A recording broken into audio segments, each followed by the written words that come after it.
Number 10. Hathor. The goddess Hathor was originally created by her dad, Ra, as a destroyer of men. She was supposed to punish all those who were disobedient to him. But then Ra was like, nah, I don't really like that idea. He just kind of changed his mind and decided to make her the exact opposite. Instead, the goddess of love.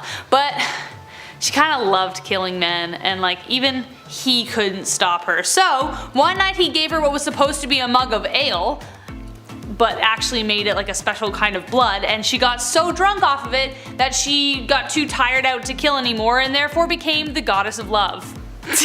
Drunk in love, am I right? Her cult was centered in Dendera, where she was also seen as the goddess of fertility and childbirth. When the Greeks occupied Egypt, they compared her with the goddess Aphrodite. But unlike the voluptuous woman Aphrodite was depicted as, Hathor came in 3 forms, and I bet you can't guess which. She was depicted as either a woman with a cow's ears, wearing the headdress of a cow, or just a cow.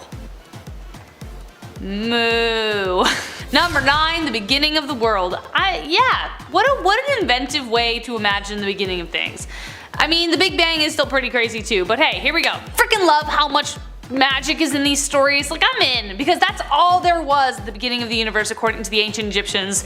Just swirling darkness, chaos, and magic. Heka, the god of magic, was the only thing that existed, waiting for the opportune moment to begin. Then a hill showed up called Ben Ben, and out of which the god Atum erupted from. He was lonely, so he mated with his own shadow to give birth to 2 children, Shu and Tefnut. Shu gave life, Tefnut gave order. They left their father to build the world, but they were gone so long he took out his eye and sent it to search for them. In the meantime, he just kinda sat there contemplating eternity all alone. He was really sad. This guy sounds like Zeus mixed with Eeyore. Anyways, his kids came back and he was so happy he wept tears of joy, and out of which were born men and women. They also brought his eye back, so that was nice. Number 8. Queen Nefertiti. After a scan was done on King Tut's tomb, there were cracks found on the north and earth walls. East, Taylor, east, not earth. There were cracks found on the north and east side walls, so we believe that this is a secret passageway to Queen Nefertiti, the ruler during the 14th century BC, and also wife to King Tut. Queen Nefertiti's parents are also still unknown to this day, so that adds to it. And with ancient texts depicting that these kings and queens would leave Earth and then later return, perhaps they are both descendants of extraterrestrials. And this flying sun disk that they worshipped was not the sun, but rather a winged alien ancestor. Number 7. Dozer. For this one, we're looking into some bull worshipping, so grab your red scarves and start waving them around. Just north of the step pyramid of the Pharaoh Djoser, archaeologist August Marionnette discovered this site in 1851. The Serapeum is a temple dedicated to the Egyptian deity Serapis, a combination of Osiris and Apis in human form. Now, this was a large burial ground for the Apis bulls. They were basically these bulls that were said to be sacred, and after their death, they would become immortal. Remember that, that's important. Today at Saqqara, there's this massive vault. It's 382 yards long, and it's carved out of sandstone bedrock. It's massive, and along the sides of them are 24 chambers, each with sarcophagus carved out of a single chunk of granite.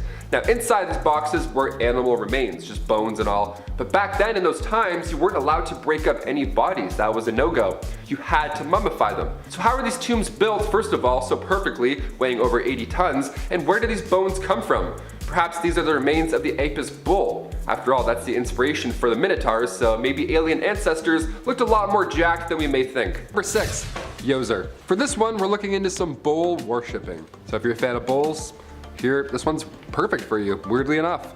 Just north of the step pyramid of Pharaoh Djoser, archaeologist August Marionnette discovered this site in 1851. The Serapeum. It's a temple dedicated to the Egyptian deity Serapis, and it's a combination of Osiris and Apis in human form. This was a large burial ground for the Apis bulls, these bulls that were said to be sacred, of course, and after their death, they would become immortal. Immortal bulls, that sounds badass. And also terrifying, that's very scary. Don't wear red around these guys. Today at Saqqara, there's a massive vault. It's 382 yards long, and it's carved out of sandstone bedrock. It's huge, and along the sides, there's 24 chambers, each with a sarcophagus carved out of a single chunk of granite. Just impossible craftsmanship all around.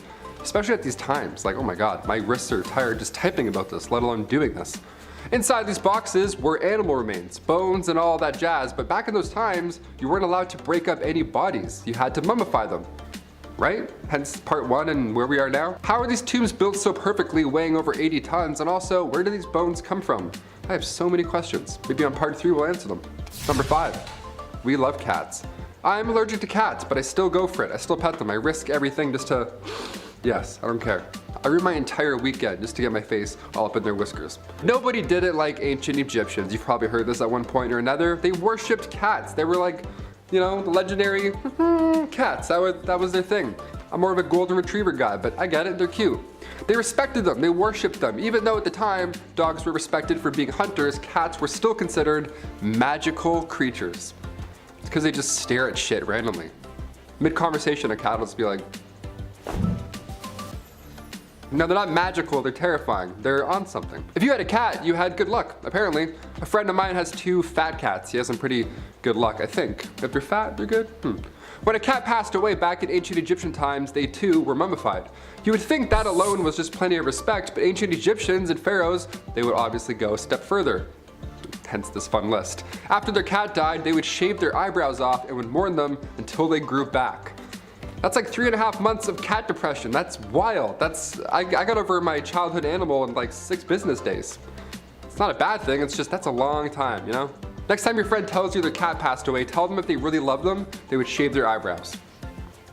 Number 4, plastic surgery. Hey, there's nothing wrong with a little cosmetic surgery. I for one feel that if it'll make you feel better, go for it. Feel better about yourself, do it. I don't think there's any shame in that.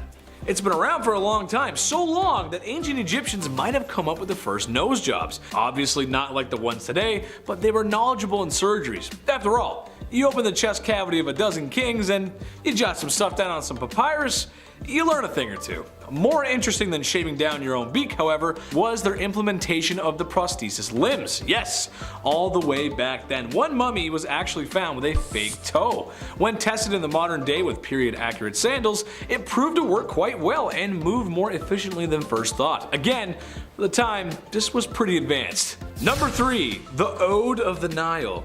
Imagine people working all day in the blistering sands of Egypt, where the sun beams down on you like, well, the sun in the desert, lifting massive rocks and carving them to shape. I don't know about you guys, but I would be sweating. And that also means I wouldn't be smelling too fresh, resembling that of a high school locker room. Yuck. Well, the Egyptians knew this was an issue, so they came up with what was probably the first underarm deodorant, using nice herbs and other items that had pleasant aromas, and stuck them where the odor was coming from. In your armpits. I just know that after a long day of hard labor in the sun, I would need more than cinnamon sticks and lavender to tame the odor of my sweaty lumberjack armpits. That's just how it goes. Number 2, the animal tombs. This tomb was found, as you may have guessed, in the Valley of the Kings. You're getting good, nice. But this one doesn't sound like the rest. I mean, for starters, it's a number rather than a name. What in the Elon Musk is happening here? Whose name was a number, huh? KV52 was discovered in 1906 by Edward Ayrton. Tomb KV50, KV51, and this one, KV52, they all form a group referred to as the animal tombs. Underneath 6 feet of debris, the entrance to these vaults were found, so when we enter this tomb, specifically KV52, that's been untouched, ideally for thousands of years, we can look forward to finding anything. In fact, whatever we do find, it's a win. It helps complete this age-long puzzle. So when officials opened KV52 and it was completely empty, well, that doesn't feel too nice. Something here is wrong. It was empty except for 2 boxes. Both were black and undecorated, which is odd considering what we've learned on this list. The larger of the 2 contained the remains of a monkey, and the smaller one was a canopic chest that had 4 compartments in it. Hauntingly bare compared to what else we've seen on this list, but it gets a little better. We're not done yet. Finally, number 1, Queen Nefertiti's hidden chamber. When researchers are 90% sure about something, that's a pretty good sign. You only say you're 90% sure of something when you know for sure. You leave 10% in case anything else goes wrong out of your control, right? 90%, that's confident, we got this. So when Egyptian authorities said they're 90% sure there's a hidden chamber in King Tut's tomb, well, we got a little jazzed. Got some jazz hands going on. Not gold, jazz hands. Back in 2015, a paper was published on the burial of Queen Nefertiti. Archaeologist Nicholas Reeves argued that while conducting scans on the ancient site, Reeves found what resembled traces of doors beneath the plaster. Now, it's been considered previously by archaeologists that King Tut's mask, having ear piercings and all, suggests that at that time, that tomb and that death mask was actually meant for Queen Nefertiti, not King Tut. But because King Tut died suddenly when he was 19, plans had to quickly change. 90% sure is good enough for me. What do you guys think? Comment down below all your thoughts. Number 10, bowling. Where would we be as a species if we didn't spend the entirety of the 1990s in bowling alleys and arcades? In later years, they seem to have fallen out of style, and for the life of me, I can't figure out why. Where else for $20 a person can you spend time in a large building with the heat on and the youngest people besides you and your friends is a league of retiree bowlers saying questionable things in the lane beside you? A blue carpet with planets and rocket ships has the same amount of character as the musky clown shoes you wear as you approach the snack stand. A waft of radioactive nacho cheese assaults your nose as the bubblegum chewing student behind the counter asks if you want another room temperature domestic beer. Nice. The foam and bacteria forming in your stomach is a classic tale of a bowling alley tucked away in a Midwest snow-covered state. Nice. Now, with my colorful depiction aside, let's get to the history. None of that glory would be possible without the Egyptians. Yes, they invented bowling. No nacho cheese and weird animations on the TV, but it was still bowling. The ball was made of rope and leather, or sometimes rock, as were the pins. Throw it at the pins, simple, that's it. That's bowling. Number 9, math. Oh, math. You remind me of a simpler time. A time when I was bawling my eyes out while my dad asked me over and over again, "What is 9 times 3?" Expecting me to come up with the answer under the enormous weight of patriarchal pressure. 27, Dad! It's 27! While the ancient Greeks usually get credit for coming up with mathematics, they actually took it from the Egyptians across the Mediterranean. And then, yes, they improved upon it. The Egyptians used a numeral system that helped them solve equations involving multiplication and the absolutely disgusting fractions. These guys understood concepts such as geometry and algebra, and they were the first civilization to develop and solve second-degree quadratic equations. I don't even know what that means. I wonder if there was ever a little ancient Egyptian boy who got yelled at the ancient dinner table by his ancient father about finding the circumference of a circle in the middle of the night. Probably. Number 8, coffee scrub. I love coffee. I don't think I love coffee enough to do a coffee face scrub, but hey, never say never. I'll try anything once. Ancient Egyptians would use coffee scrub to reduce inflammation, improve blood circulation, and since it's a ground up material, it's gonna remove those dead skin cells at the same time. Next holiday season, grab your aunt some coffee scrub. Just tell her how it reduces puffiness, improves the skin's texture, all that good stuff. It'll give you that youthful Pharaoh look that you've been going for, you know what I mean? Merry Christmas, here you go, coffee on your face. Using grounded coffee powder to exfoliate your skin sounds like a new idea. It's certainly a hot trend today. But before TikTok, ancient Egyptians already knew these benefits. Damn, I'm gonna get a coffee scrub. Maybe I'll do it. I don't know. After I'm done this cup, I'll just rub it on my face at my desk and see what everyone says. Number 7, dead sea salt. You'll never feel more alive than when you use dead sea salt. Here we go. Ancient Egyptians were ahead of the exfoliation game. Dare I say, they invented it. Not only were coffee scrubs a necessity, but salt from the Dead Sea was one of the most popular ancient Egyptian skincare products ever. We traveled far and wide for this one. Salt collected from the Dead Sea was used to exfoliate dead skin cells, and it was so well known at this point that rumor has it, Cleopatra herself would travel all the way to the Dead Sea from Egypt just to take a bath. Yeah, let's be honest, after this point, we'd all love a rejuvenating Dead Sea float. That sounds way better than what I've got at home. Well, bathtub, I can't even fit in this thing. Dead Sea sounds way better. I once left a house party early to go have a bath. Swear to God. York University. Dipped at like 10 o'clock. I was like, I'm cold. I'm not doing this. 40-minute walk. Worth it. Leave your friends for a bath. Do it. You want to hear something crazy? Number 6 is how they cracked open a tomb and found 100 sealed coffins. It was announced on the 14th of November 2020. It's the largest find of that year. It's 100 sealed coffins and over 40 statues alongside hundreds of mixed artifacts. Naturally, they're discovered at the Saqqara necropolis, and carbon dating tells us that the items date back to the Ptolemaic dynasty that ruled Egypt for some 300 years from about 320 BC to 30 BC and the late period. The coffins were found inside a burial shafts that had not been opened at all for 2,500 years. The preliminary studies revealed quickly that most of these coffins belonged to 26th dynasty priests, top officials, and elites. A number of wooden statues and colored gilded masks were also found, all in really great condition,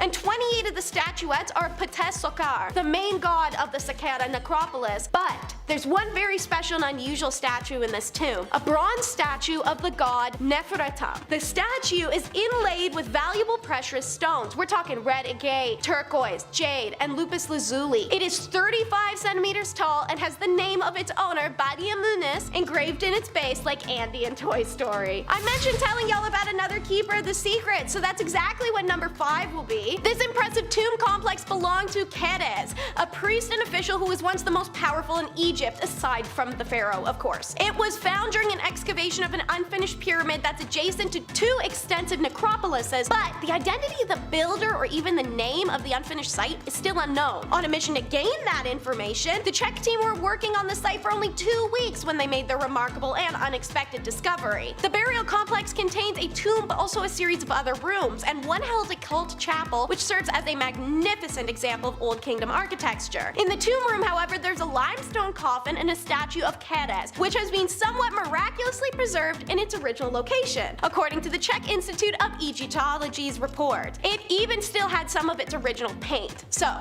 the statue is also a source of context in the tomb, revealing the name of Keres and his many titles for us. Based on the inscriptions from the tomb, he was also the sole friend of the pharaoh. This tomb has provided experts with many new insights on the 5th dynasty era. The discovery of the statue in the tomb was dramatic, as it proved in Old Kingdom at least, they did place statues of the dead in their own tombs. Sadly, this is one of those times where grave goods were looted centuries ago, so not much else remains. So naturally, that would bring us to number 4, which is Horus versus Set. The story is told in the Chester Beatty Papyrus number 1, Contendings of Horus and Seth, which dates back to the early Middle Kingdom, but the myth most likely has origins even earlier than that. So, upon embalming Osiris, his son Horus is conceived and then born. Thoth and Shu declare Horus the rightful ruler of Egypt, but Ra argued that Seth was more powerful, therefore deserved the throne. So, cue a massive battle. First, they have a hippo breath-holding competition. Isis gets involved, and as a result, Horus feels betrayed by his mama and cuts her head off. Then Seth gouges Horus's eyes out while he's asleep, and Hathor has to return them. The judges wanted the 2 gods to make amends since crap is getting petty, so they do, but the wily Seth decided to seduce Horus for a scheme. Some very R-rated stuff goes down between the men, but Horus is smart and collects the seed of Seth instead of having it go somewhere else. He brings the seed to his mother, Isis, who proceeds to freak out and cut off his hand. And then she collects some of Horus's seed in a bucket for revenge against her brother Seth for trying to trick Horus. How? She goes to Seth's garden, finds his favorite lettuce, and dumps the seed all over it. So here comes Seth, post-lettuce lunch, declaring to the judge council he had performed the labor of a male against Horus, so he should be king. Horus is like, nah-uh, I did it to him, and the other gods are like, okay, well let's ask the seed then. So Seth's seed had been discarded by Isis in a marsh, and it responded from there, while Horus's seed, eaten on lettuce, replied from inside Seth. So Seth is pissed. He says they need to do another contest. It involves sailing stone boats down the Nile, and Horus cheats, making a wooden boat look like stone. Seth finds out, loses it, demolishes Horus's ship. Finally, enough is enough. These two have been duking it out for 80 years, and everyone is tired. The gods appeal to Osiris in the underworld as the final decision maker, and he obviously chooses his son Horus to rule, not the guy who killed him. Alrighty, up next is number 3, and that is the weighing of the heart. According to the story, after death, a person's soul would be carried by the god Thoth to the Hall of Mat, where it would be judged by a panel of gods, including Anubis. Being the deity of embalming and mummification, Anubis played a significant role in the weighing of the heart ceremony. He was accountable for ensuring the deceased body was appropriately respected and readied for the afterlife, as it was he who operated the scales. My personal favorite depiction of this is seen in the TV series American Gods, which paints a visually stunning and poetic scene of Anubis weighing a heart. So, the soul and the heart of the deceased would be weighed against the Mat feather, which represented truth and justice. If the soul were pure and sinless, it would be permitted to enter the hereafter, but if the soul was laden with guilt, it would be devoured by a meat, a hideous beast comprised of a lion, crocodile, and hippo. Number 2, marrying your siblings. Again, remember the thing I mentioned before and now I'm actually getting to it? I promised, and here we are. Not so long ago, it was normal to court your very own cousin, but today that would be considered a very large taboo. I'm not gonna lie, it gives me the skippies, okay? I don't like imagining even marrying any of my cousins. That's weird to me. But the ancient Egyptians took things even farther, or should I say brought it closer, by marrying their very own siblings. Hey, that's one way to guarantee that the line will stay in the family. But knowing what we know about the genetic pool being too close and the complications that can arise, there's things that can go wrong. But nevertheless, it happened. DNA testing from King Tut's corpse revealed that he was a product of a union between 2 siblings. Pharaohs believed that they were descended from the gods. Therefore, keeping it in the family was crucial in maintaining that bloodline. King Tut even married his own half-sister, same dad, when he was just 10 years old. However, generations of inbreeding resulted in a bone disease that got more severe each time. Cleopatra also married her own brother as well. That was a whole thing, and then she met Caesar and that whole thing we talked about, yeah, that thing. Let's move on. Number 1, Akhenaten. One of the most polarizing figures in Egyptian history, Akhenaten tried to get rid of religion, and as a result they got rid of him. Akhenaten earned the title Heretic King, and a recent discovery has revealed that his deeds might have been a lot darker. Akhenaten came to power in the 1350s and reigned for around 17 years. He is known for creating a new religion surrounding Aten, who was generally represented as a sun disk. Sometime around his 4th year, he started sending out agents to erase names and images of certain gods from existing texts and monuments.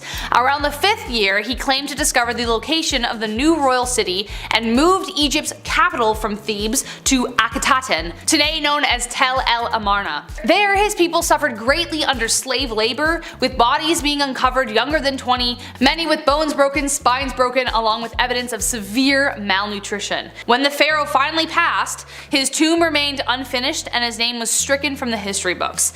At least now, we can see why. Kicking off the list at number 10, got a passport. Ramses II is known as one of the greatest ancient Egyptian rulers of all time. He was called Ramses the Great, so that's a good sign already. At a young age, he fought in harsh battles to protect the borders of Egypt, and during his reign, the Egyptian army reached 100,000 men. That's a pretty large army. He was later referred to as the Great Ancestor, and it didn't take long for Ramses II to declare himself a god. It's always fun being like, hey, by the way, I'm a god now. That's how cool I am.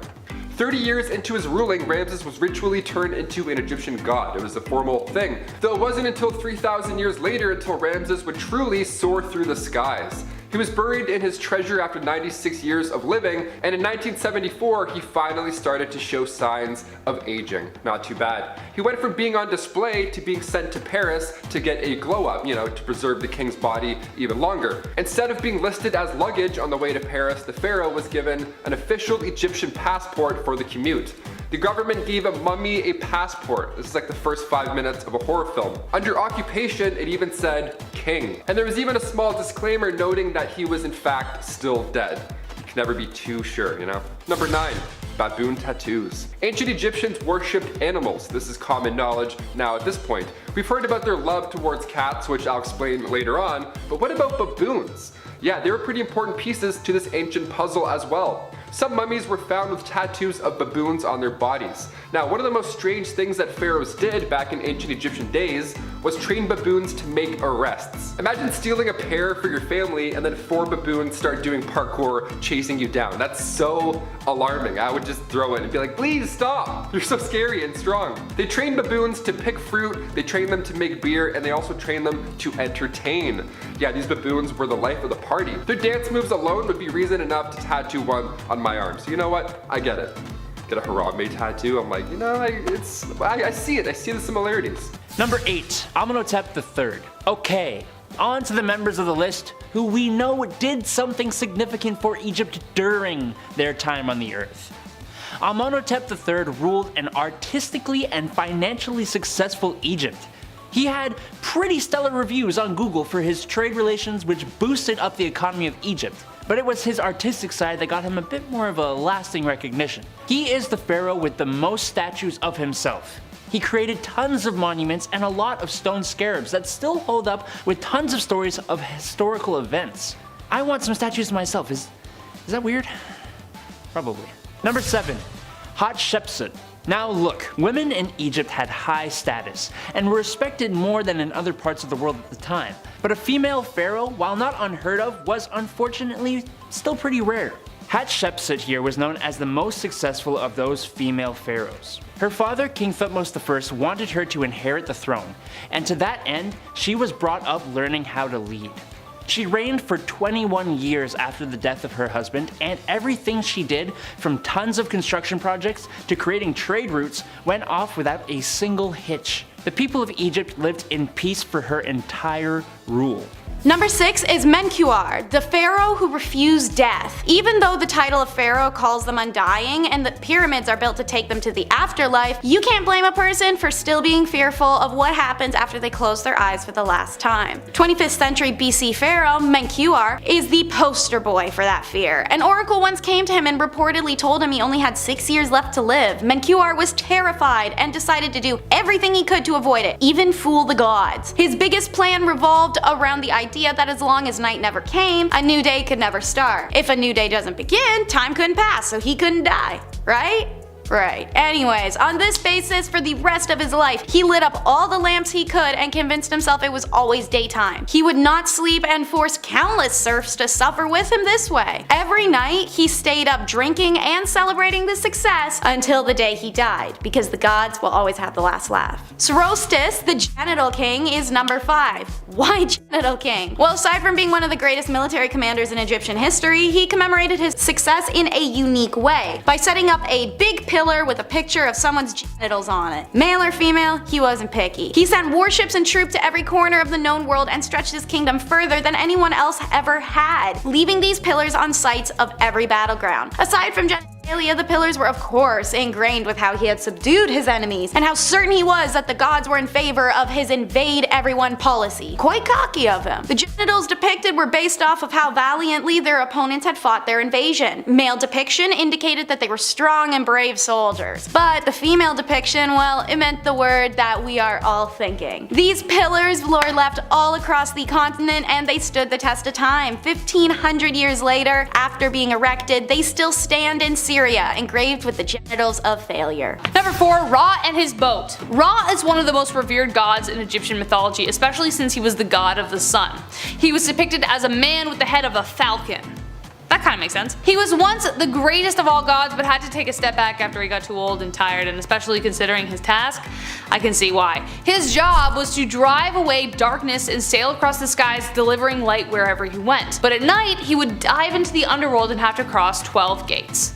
12 hours, an hour per gate. After paying his respect to Osiris every night, a giant snake named Apophis tried to attack and swallow the boat. Every night! Poor guy, no wonder he got worn out. Every day it got harder to defend, and even one night, Apophis succeeded, but could only hold the sunlight for so long. She threw it up, which explained solar eclipses. After Set was cast out after the whole nephew battle, he ended up serving Ra in his boat and kept the snake at bay, but there's something confusing coming later that I think you'll agree is very confusing, so here we go. Coming up next, we have Bast, number 3. Have you ever had a cat look you up and down and kind of like expect something, like worship? You know? Are you a cat person? Dog person? Let me know in the comments. Well, that's because cats were a big deal in Egyptian mythology. They even had their own goddess. Bastet was a cat goddess depicted as a woman with a cat's head. Cats had a meaningful role in ancient Egypt as they protected their food from rats and snakes. They were even seen as family members, and to harm one was punishable by death. Legend says that sometimes cats would enter burning buildings to save their families. If they died, the goddess would bring them back to life, hence the idea of cats having 9 lives. There it is. Now here's where things get confusing. You know that story I told about Ra? Well, apparently Bastet was in the boat with him as well. During the day she would ride with him, and at night she would turn into a cat and then defend the boat from Apophis the snake. But I thought that was Set. So many conflicting things. I saw like a couple different stories who said each thing was different, so who knows. Number 2, King Tut. Only a few years after King Tut's tomb was discovered in the Valley of the Kings, archaeologist Howard Carter found 2 daggers that were buried with said king. It's not uncommon to be buried with your goods. It's why Egyptians would build these tombs in a certain way, so that grave robbers wouldn't snoop around and steal your entire family heritage. It was made so nothing could get out, which is insane. But 2 daggers were found with King Tut, one made of iron and the other gold. Now with iron being even more rare than gold in the Bronze Age, this was a big deal. And with recent advancements in technology, we were able to use a technique called portable X-ray fluorescence spectrometry, and according to the journal Meteorites in the Planetary Science, the blade is actually made of iron, nickel, and cobalt, suggesting that this material is of extraterrestrial origin. And finally, number 1, the Great Pyramid of Cholula. There are many parallels between Egyptian and Maya civilizations. The 2 cultures are so far apart both in time and distance, and they also never made contact, but both pyramids are made with steps and both have stone serpents. The vault arches are also strikingly similar, and hieroglyphs within share a lot of the same symbolism. These hieroglyphs include advanced mathematics that they say was bestowed upon them, also from these sky gods. Was this just one landing site of our alien ancestors? Let us know in the comments below all your thoughts. Kicking off the list at number 10, Ramses II. Ramses II, part 2, you see what I'm doing here. He's considered one of the greatest, if not the greatest pharaoh of the 19th dynasty. Ramses II is still considered the ruler of rulers. It's not a bad title, not bad at all. In year 30 of his reign, Ramses II was ritually transformed into an Egyptian god. Not bad. I'm turning 30 in a few years. I hope someone turns me into a god. Or gets me like a bike. One of the two, I'll take both. So it was only fair that the spoiled pharaoh erected a bunch of statues of himself. Yeah, big selfies. Ramses put up more selfies than any other pharaoh in history. Most famous of them, the temples of Abu Simbel. There lies a monument dedicated to the late Queen Nefertiti and the Ramesseum. We kicked off a part 1 with Ramses signing the first ever peace treaty, so for part 2 we had to show some of the glamour side of him, you know? Number 9, over 100 children. Who is this guy, Nick Cannon? Ramses II is the father to over 100 children. With that, of course, came the 200 wives, otherwise ow and how, if it was just one person. Ow and how, you know? It's guesstimated that Ramses had 96 sons and 60 daughters. Of all those children, Ramses outlived a lot of them. It's almost like living as a king helped, perhaps, maybe, I don't know. Maybe you ate better. Maybe, just a hint. Just an idea. Eventually, Ramses was succeeded by his 13th son with his favorite queen, Queen Nefertari, giving her the fanciest tomb in the Valley of the Queens. Nefertari's tomb contains paintings that some consider are the greatest works of ancient Egyptian art. Not bad, I had like baseball wallpaper on mine growing up. Tomb QV66, he spoiled his lady, look at this. We gotta love him. Her tomb is 520 square meters covered in beautiful art, but in 1904 when Nefertari's tomb was rediscovered, all that was found was her mummified knees. Yeah, all that was left was her kneecaps. What, like, who does this? Raiders had stolen all the treasure prior, sometime in the many moons she had been lying there, and they even took her body and left her knees. Like, what monsters? They're like, yeah, grab the treasure, leave the patellas, let's do it. Number 8, ahead of their time. Ancient Egyptians just may have been ahead of their time and didn't know it. The Egyptians had tons of different herbs, plants, and methods for treating all kinds of ailments. Their alchemy skill was maxed out. I never did that. However, one method they came up with may have been helping more than they thought. A porridge mixture that was boiled down that contained tetracycline, which, just in case you didn't know, is known as an antibiotic. This would have been very helpful for the time, as a scrape on the knee could be the difference between living and, well, not living. While this was being used, it's unsure if the Egyptians really knew why this method worked. We doubt they understood the finite details of antibiotics, and I'm not going to stand here and pretend that I do either, because I don't. Number 7, Tales from the Crypt Keeper. You didn't think I was going to talk about mummies and not talk about how they make them, right? Hold on to your spittoons, this is going to be a rough one. Okay, so we all know that when we pass on, our bodies begin to decay and break down. The Egyptians knew this, so they would have to be one step ahead if they were to have the king pickled in time for the afterlife. Well, first things first, the brains? They gotta go. They would remove the brain with a large spike and sort of mash it up there and well, then they drain the contents from the nose, which that is just disgusting. Stomach, colon, and lungs, well, those won't be needed in the afterlife either, so they gotta go too. But the heart stays though. That's where the soul is. The king was then dried out with mounds of alkaline salt in the world's best beef jerky impression.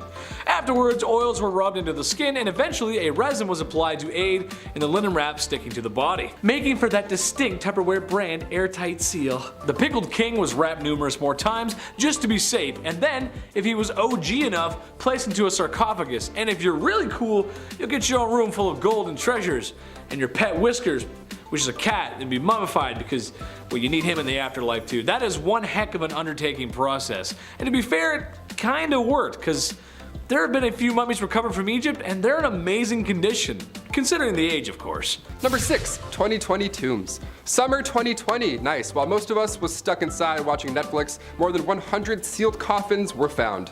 And yes, they were occupied. for the most part. Found of course in Saqqara, Egypt, Egyptian archaeologists have never been more excited. Maybe we'll find the body of Cleopatra, wouldn't that just be dandy? The fact that we found over 100 of these still in great shape is mind-blowing.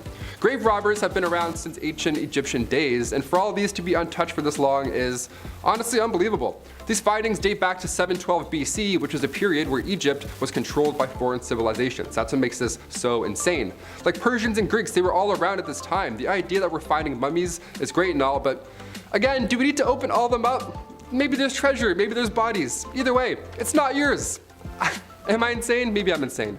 Do we need to find Alexander the Great this badly that we're willing to disrespect this many souls in the process? Number 5, Luxor tomb. We've been saying 2,500 years ago, and don't get me wrong, that's an awful long time to go. But in 2014, archaeologists discovered a 4,000-year-old tomb from the 11th dynasty, tucked away in Luxor, Egypt, of course, as this list says.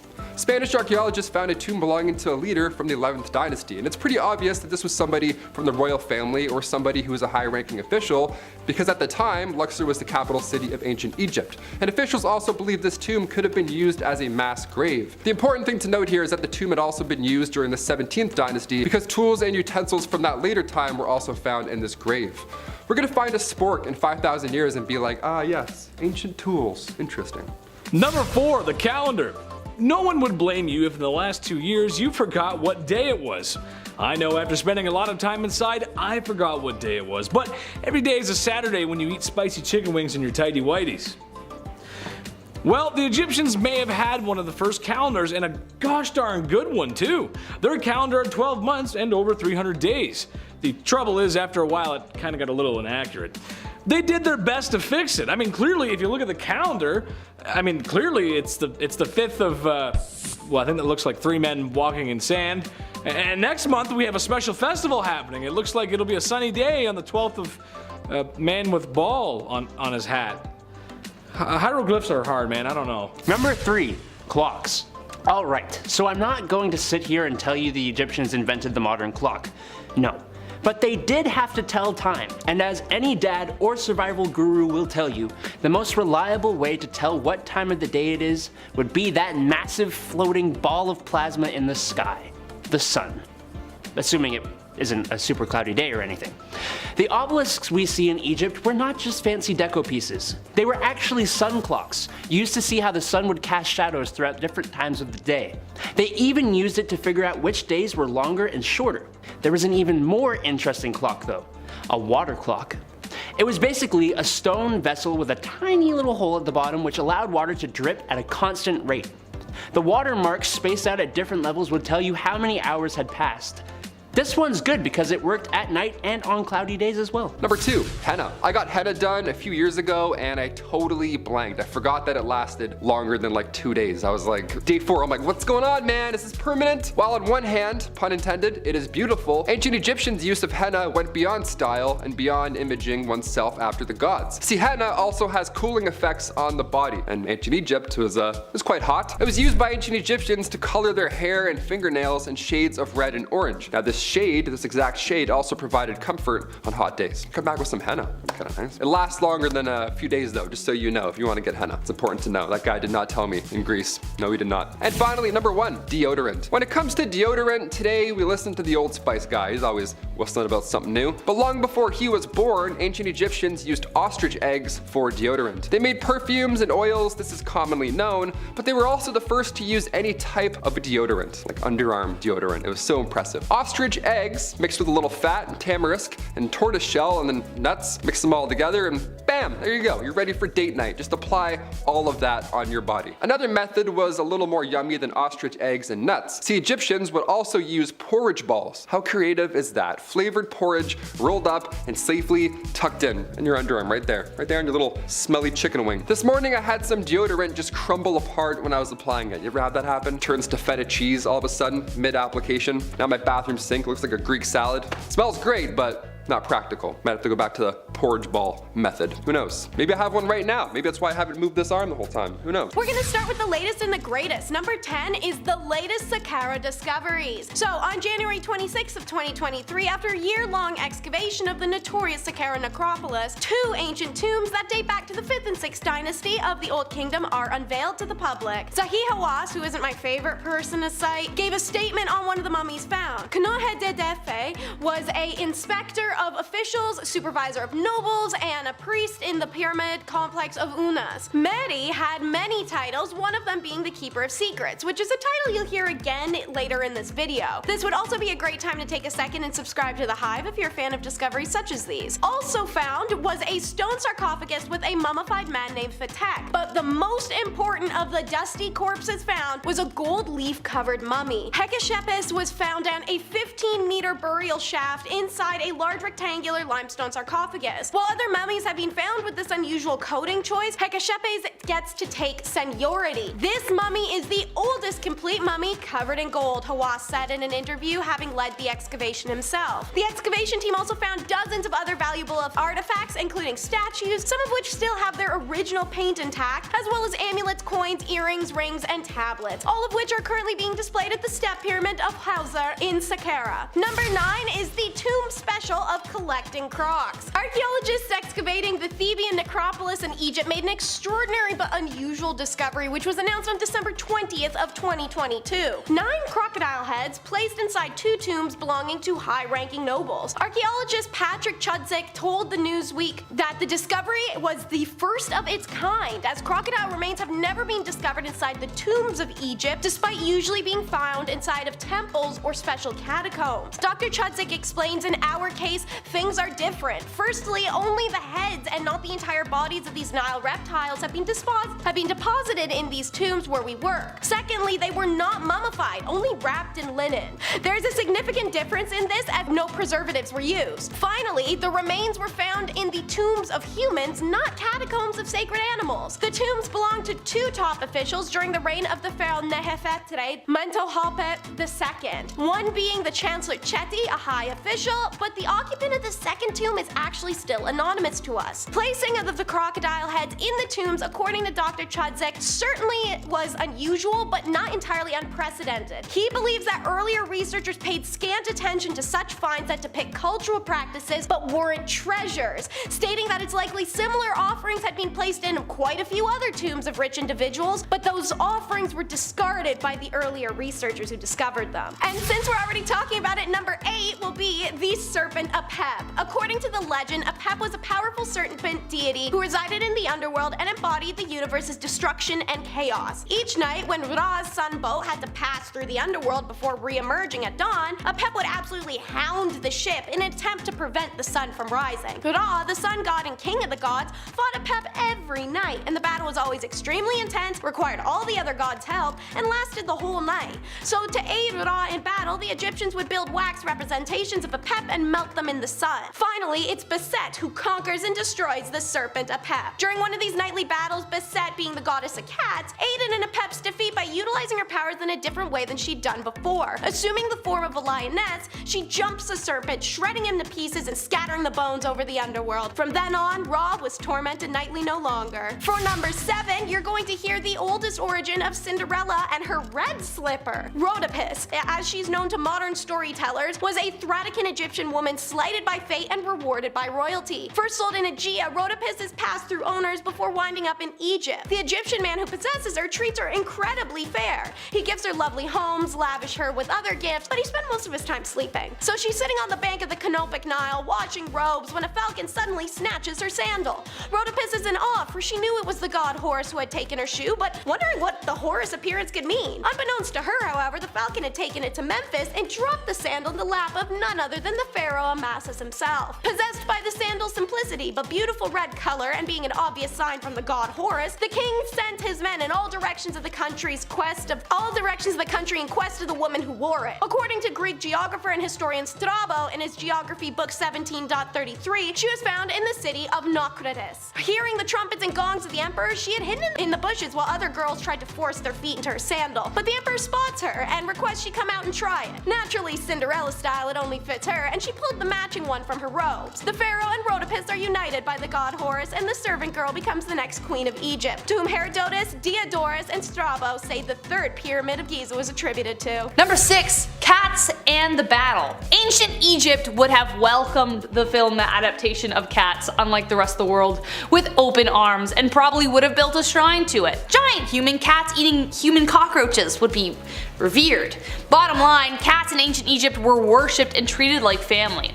It was considered a crime punishable by death to harm one due to the belief in the goddess Bastet. One pharaoh even risked losing a battle because of cats themselves. The Battle of Pelusium of 525 BCE between Pharaoh Psamtik III and the Persian king Cambyses II resulted in the first Persian conquest of Egypt, all because of cats. Cambyses took advantage of the cat-loving side of Egypt and used hostages of cats and animals as leverage. So they were just kind of like, well, we can't fight if the cats are let loose. What are we gonna do? We can't kill the cats, and that's how they lost that battle. Number 5, honey-coated. Who here hates bugs bothering them in the summer? Unless they're a bumblebee, because we love bumblebees here, right guys? But me too. No one likes the buzzing of bloodsuckers nipping at your skin while you're chilling out on the beach or barbecue. Well, guess what? Egyptian pharaohs hated it too, except they didn't have bug spray. So what did they do? Well, you know the phrase, you can catch more flies with honey than vinegar?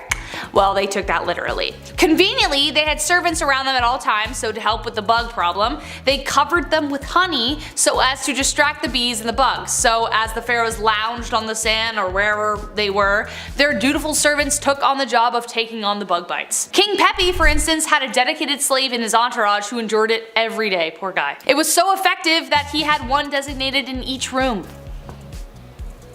Poor guys. Number 4. KB 55. Also located in the Valley of the Kings in Egypt, Tomb 55, otherwise known as KB 55, was found by Edward Arton back in 1907. It was discovered right next to King Tut's tomb, and the reason that we call this tomb by a number rather than a name is because we really don't know for sure who's inside. Even the walls of the tombs inside, they aren't covered with beautiful hieroglyphs to tip us off on their history or their ruling, it's just bare. The only hint as to who is buried remains on the walls. It's one hieroglyph that remains, and it was discovered also in 1907, and it translates simply to, "The evil one shall not live again." That's very scary. That's definitely scarier than Greg was here. I don't know. Even massive stones were built and set up in order to prevent anything from getting out, whereas usually with ancient tombs it's the opposite, so that's pretty scary. The description for those inside the tomb has also been destroyed, so we have really no idea who's in KB 55. Or what. Number 3. Ancient Photoshop. When we look back at ancient artwork, we see these kings and queens and they look athletic. They look to be in great shape, when in reality, these pharaohs were probably quite obese. I mean, think about it. If you slam wine and bread all day and you have baboons dancing around, plus a little dab of honey every, 8 minutes, yeah, you're gonna gain some weight. Many of these ancient pharaohs had diabetes, and Queen Hatshepsut, who was alive during the 15th century BC, her sarcophagus shows her as slim and strong, but historians all agree that she was out of shape and extremely unhealthy. Honestly, I would do the exact same if I was there back then. She was ahead of her time. If somebody made a statue for me, I'd be like, yeah, give it an 8-pack, make him extremely jacked and 7'2". Can we do that? Sure, no one's gonna ask questions. I'm Dwayne "The Rock" Johnston, just write it down, please. Number 2. Cleopatra. How could she not be on this list? She was the very last pharaoh Egypt ever had, and she was arguably one of the most famous ones. Not only becoming a figure in history, but a character in literature, theater, and media. Cleopatra VII was pharaoh in Egypt from 51 to 30 BC, and it was one hell of a reign. She introduced tons of reforms to improve the Egyptian economy. She was an awesome diplomat and a scholar. She didn't have things too easy though. Having to fight her own brother for the throne and having to do some diplomacy with various famous Romans. Things kind of fizzled out near the end, but she certainly ended the line of Egyptian pharaohs with a beloved bang, as was her style. Number 1. Ramses II. Alright, this one was definitely the one I thought of first. Ramses II is arguably the most famous of all the pharaohs. He reigned for 67 years. He had 96 children. He had a crazy successful military campaign conquering the Hittites, Syrians, and Nubians. No other pharaoh that we know of has been able to build like he has. He lived to the age of 90, which is insane for back then. And he professed himself a god, which I'm sure some people actually believed. Even today, when we moved his remains to France for restoration, he had to be given a passport that literally said "King Deceased" under the occupation. Truly an incredibly influential pharaoh. Mr. Unpopular Xerxes I is number 10. Xerxes is one of 2 pharaohs on the list who wasn't actually Egyptian, and it ultimately puts homie in some hot water. He ruled during the 27th dynasty whilst Egypt was a part of the Persian Empire, having the throne from 486 to 465 BC. These Persian kings were acknowledged as a pharaoh despite not being Egyptian, so Xerxes the Great, as he was known, earns a place on our list by virtue of fame. He wasn't so great to the Egyptians though. He had a disregard for their traditions and religious beliefs and allocated funds away from their temple. He also banged his niece and gave her the robe that his wife had made for him, so his wife had her sister-in-law mutilated as revenge. It was this whole big scandal. But it caused Xerxes' brother to try and usurp him, something that Xerxes was already dealing with constantly, as back at home in Babylonia, as well as in Egypt, people were trying to steal the throne away from him, causing him to ping-pong back and forth between the 2 places. When he wasn't doing that, Xerxes was failing disastrously at trying to invade Greece. Eventually, the embarrassment of his consistent failure to do so and the endless coup attempts on him was a bit too much, and Xerxes abandoned the Egyptian throne. His failed attempts to invade Greece ensured that his portrayal by Greek historians, and by extension the film 300, hasn't been very kind. Number 9 is a famous hussy, Ramses II. This man could not keep it in his pants. Sure,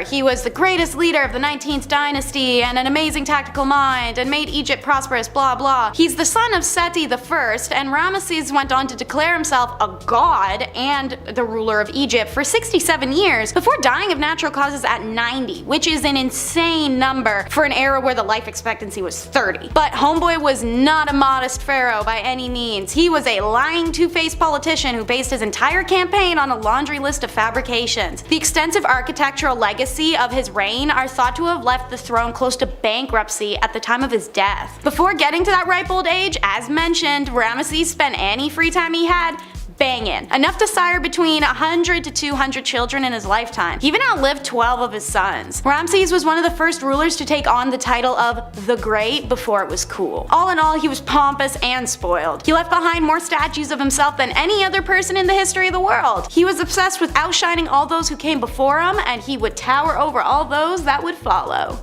Number 8. Light as a feather. So unlike a lot of religions we've heard of, there wasn't really a concept of hell in Egyptian mythology. It was either you were worthy of heading into the afterlife or you weren't. Mat was the goddess of harmony and supported the belief that if harmony was disrupted, it must be restored. Every ancient Egyptian myth in some form follows this format. But the most important role she played was in the afterlife. When the soul left the body, it would appear in the Hall of Truth in order to stand judgment before Osiris. The heart would be weighed on a golden scale against Mat's white feather. If the heart was heavier, it would be devoured by a monster and the soul would disappear. If it was lighter, then you could go live in eternal bliss. So instead of several layers of burning torment, souls in Egypt instead faced eternal darkness and unconsciousness. The idea of non-existence was more terrifying than being cut up by demons.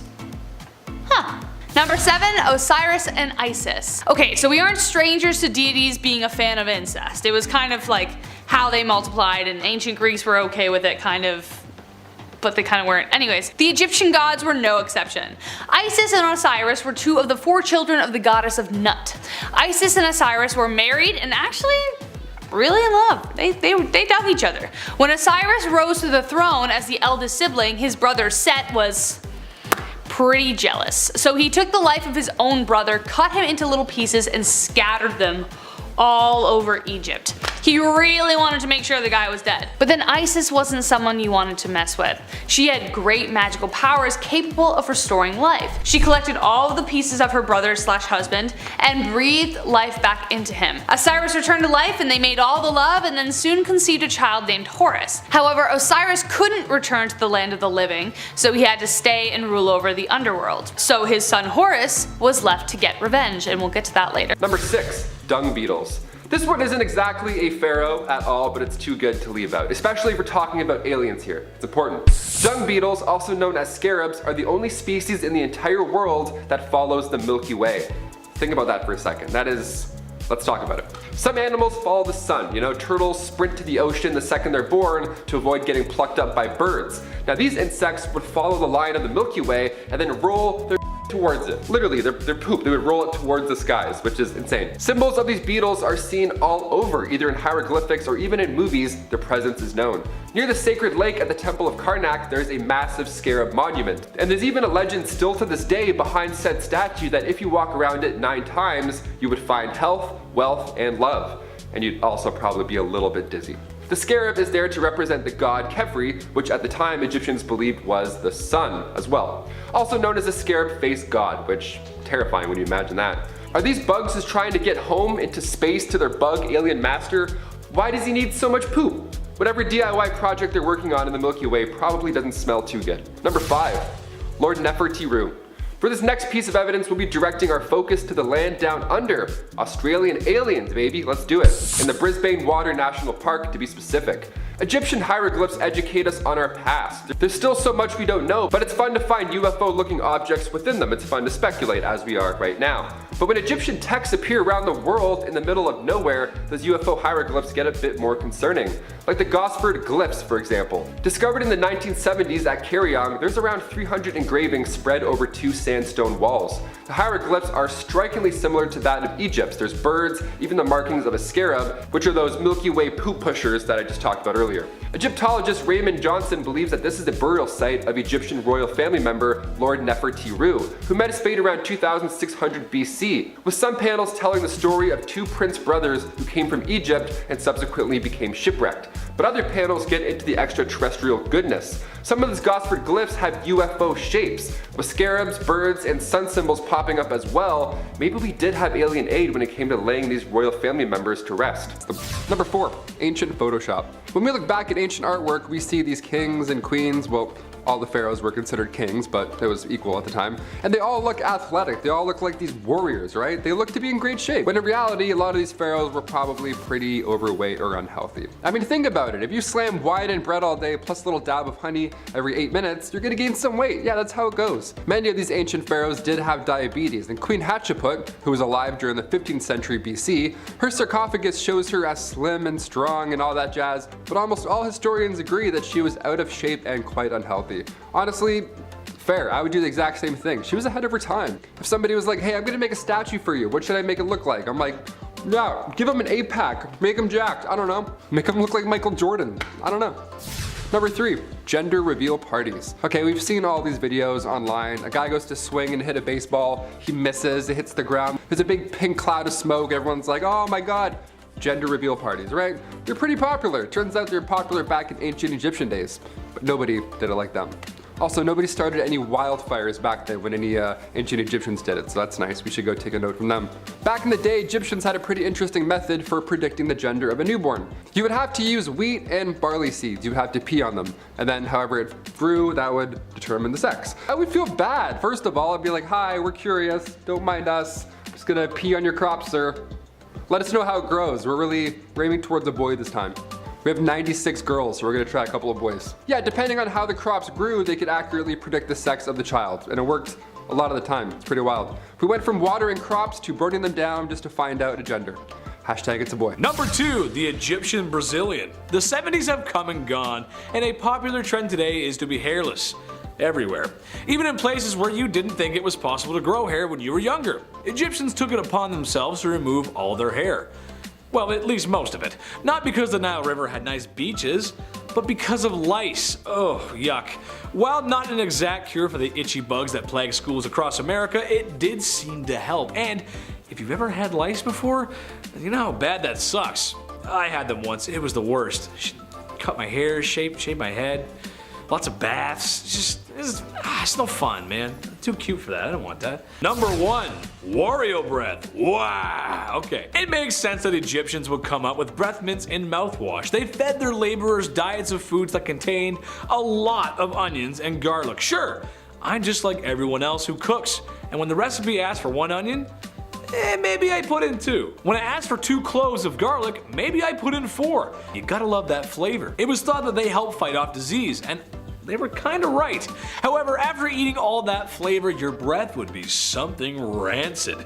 So herbs and mints were used to help quell the breath that could peel the paint off of walls. Thank God. Number 10, false doors. Okay, right off the bat, imagine searching for a lost Egyptian tomb, alright? Imagine you've spent years of your life dedicating to this research, and then you find a door. You find an entrance carved into the wall, and this is it. What lies beyond? It's time. You try and carefully open it with a team of archaeologists, but it won't budge, because it's a fake door. It's a false door. Yeah, just a Looney Tunes door. Somebody juked you out 4,500 years ago. Gotcha. Their spirit's been waiting that long to be like, nice, idiot. Alright, we can go home. We're good. False doors in Egyptian tombs were quite common in ancient Egyptian times. But if we look elsewhere throughout history, we find false doors in ancient Rome, in both tombs and the interior of homes, so that ought to be confusing for any house guests back then. It's also important to note that Egyptian culture was influenced by Mesopotamian architecture, so we've had fake doors around for a while now. A lot of confusing people for thousands of years. Ancient Egyptians believed that these false doors were a connection to the dead, and that spirits were able to travel here and there throughout living and death. Most false doors can be found on the West Wall because Egyptians believed the West to be the land of the dead. Number 9, the tomb of User. Back in March 2010, the Egyptian Supreme Council of Antiquities released this photo. This 6-foot-tall slab of pink granite was carved over 3,500 years ago, and this door was found near Karnak Temple in Luxor, and originally it belonged to the chief minister of Queen Hatshepsut back in the 15th century. Now, User was a high-ranking official and held the position of vizier for 20 years at that time, so in turn, he got his own fancy tomb located on the west bank of the Nile. Remember, Egyptians associate the West with the land of the dead. That's going to come in quite a few times in this video. The actual slab of granite, this door, was found far away from its home. It had been moved thousands of years later and ended up in an ancient Roman era building. Never thought I'd have to say this, but don't steal doors from the dead.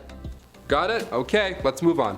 Number 8, papyrus. I heard Egyptians like paper. Well, you're gonna be doing a lot of paper rolling when you're living in a van down by the river. Huh, strange. I think I've heard that somewhere before. Yes, the Egyptians gave the world papyrus, which eventually would become paper. Writing stuff down before this was very difficult. It was inscribed in clay or stone tablets. That's hard. How is a stenographer supposed to do their job? Or when you get mad at an office printer for not working, you can't just break the tablet.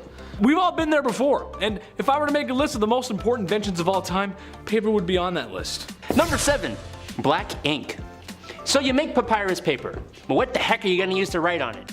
Ink. You're gonna use ink. Obviously. That's right, the ancient Egyptians actually invented ink. Now, they weren't the only ones, the Chinese also invented ink around the same time as well. But this video ain't about them. The ink used by the Egyptians was made from soot and ash from burning wood or oil mixed with water. Some of their inks even contained lead that would help ancient Egyptians bind the ink to the paper. But they didn't just use black. They had red inks made from iron-based compounds as well as blue, green, white, and yellow.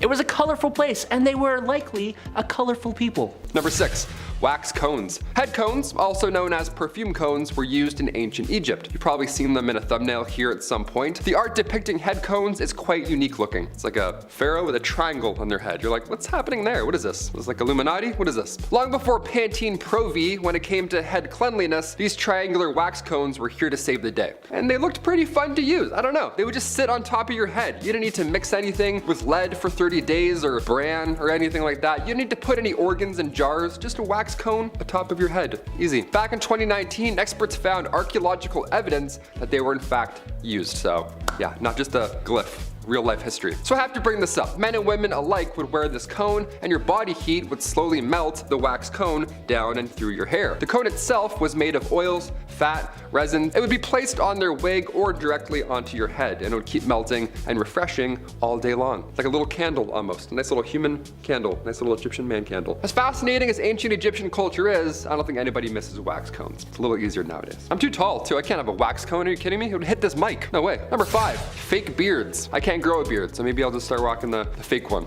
You know, like Hatshepsut. Long before Cleopatra, Hatshepsut was the first woman to obtain power as a pharaoh. She was the 6th pharaoh of the 18th dynasty. There were just a few that were women in total, but during her reign back in the mid 1400s BC, following the death of Thutmose II, she was determined on being portrayed as a male. The pharaoh, fake beard, the massive muscles, historians believe that this was all done as an act of politics. After her passing, come 1458 BC, her stepson took the throne, Thutmose III, and he destroyed everything in her name and image. Well, mostly everything. Now we have this bearded pharaoh that we're pretty sure we figured out. For number 4, we'll learn about ancient Photoshop. Thanks to new X-ray scanning methods as announced July 13th of 2022, we now know that some of the pharaoh's paintings have been subtly edited over time. Traditionally, the analysis of ancient Egyptian paintings has been conducted in controlled laboratory environments or museum premises. This new study has instead pioneered a groundbreaking approach. Instead of taking the painting to the lab, bring the lab to the painting. You preserve history, you aren't stealing crap you shouldn't, and nobody gets cursed for tampering. I see nothing but wins here. So the findings focused on 2 paintings from the Ramesside period, which were discovered in tomb chapels located near the Theban necropolis. Through the application of X-ray technology, the team scanned specifically a painting of Ramesses II,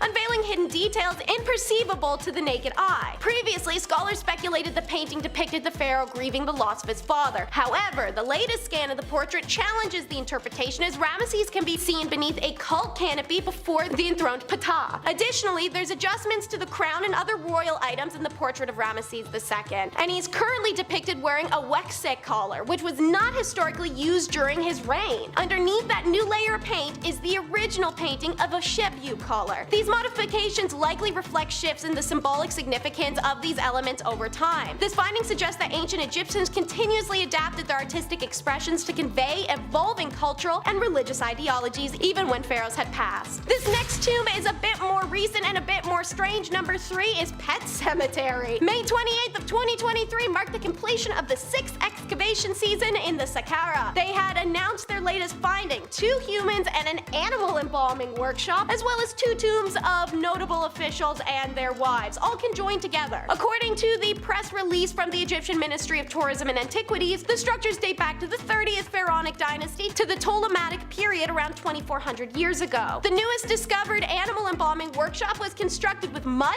and limestone floors. A number of the rooms and halls were found to contain a large number of pottery, linen, animal embroidery, and different animal burials. Researchers found one room stockpiled with bronze tools used specifically for animal mummification processes, and varying sizes of stone beds used to mummify the most sacred of animals. And then they found the similar room but for humans. So large stone beds ended in gutters to facilitate the mummification process, with the collection of clay pots nearby to hold entrails and organs, as well as a collection of instruments and ritual vessels. Analysis later determined that the chemical residues discovered in these tombs were a mixture of fragrant or antiseptic oils, tars, and resins, according to the ministry. When all of these paints and resins are brought together, including the damar tree resin and the elmi oil, the researchers figured out, quite unusually, that the raw materials were imported from Asia and other regions of Africa. This next story is a long-winded one. It's number 2, the secret name of Ra. So, Ra was known by many names to the gods and humans alike. However, he had one secret name which gave him his divine power. The goddess Isis sought equal power to Ra and devised a plan to obtain that secret name. Having grown old, Ra couldn't speak without spit running from his lips, and Isis one day collected the soil it fell upon. She baked it into the form of an invisible venomous serpent, which she placed in the path of Ra. When the invisible serpent strikes him, burning venom runs through Ra, who collapses in pain. He's brought to his bed and demands all his godly children come to him. His children run to his bed in sorrow, and unto Ra spake Isis, saying, I shall weave spells, I shall thwart thine enemy with magic. Lo, I shall overwhelm the serpent utterly in the brightness of thy glory. Thou must even now reveal thy secret name unto me, for verily thou canst be delivered from thy pain and distressed by the power of thy name. Hotter than fire burned the venom in the heart of Ra.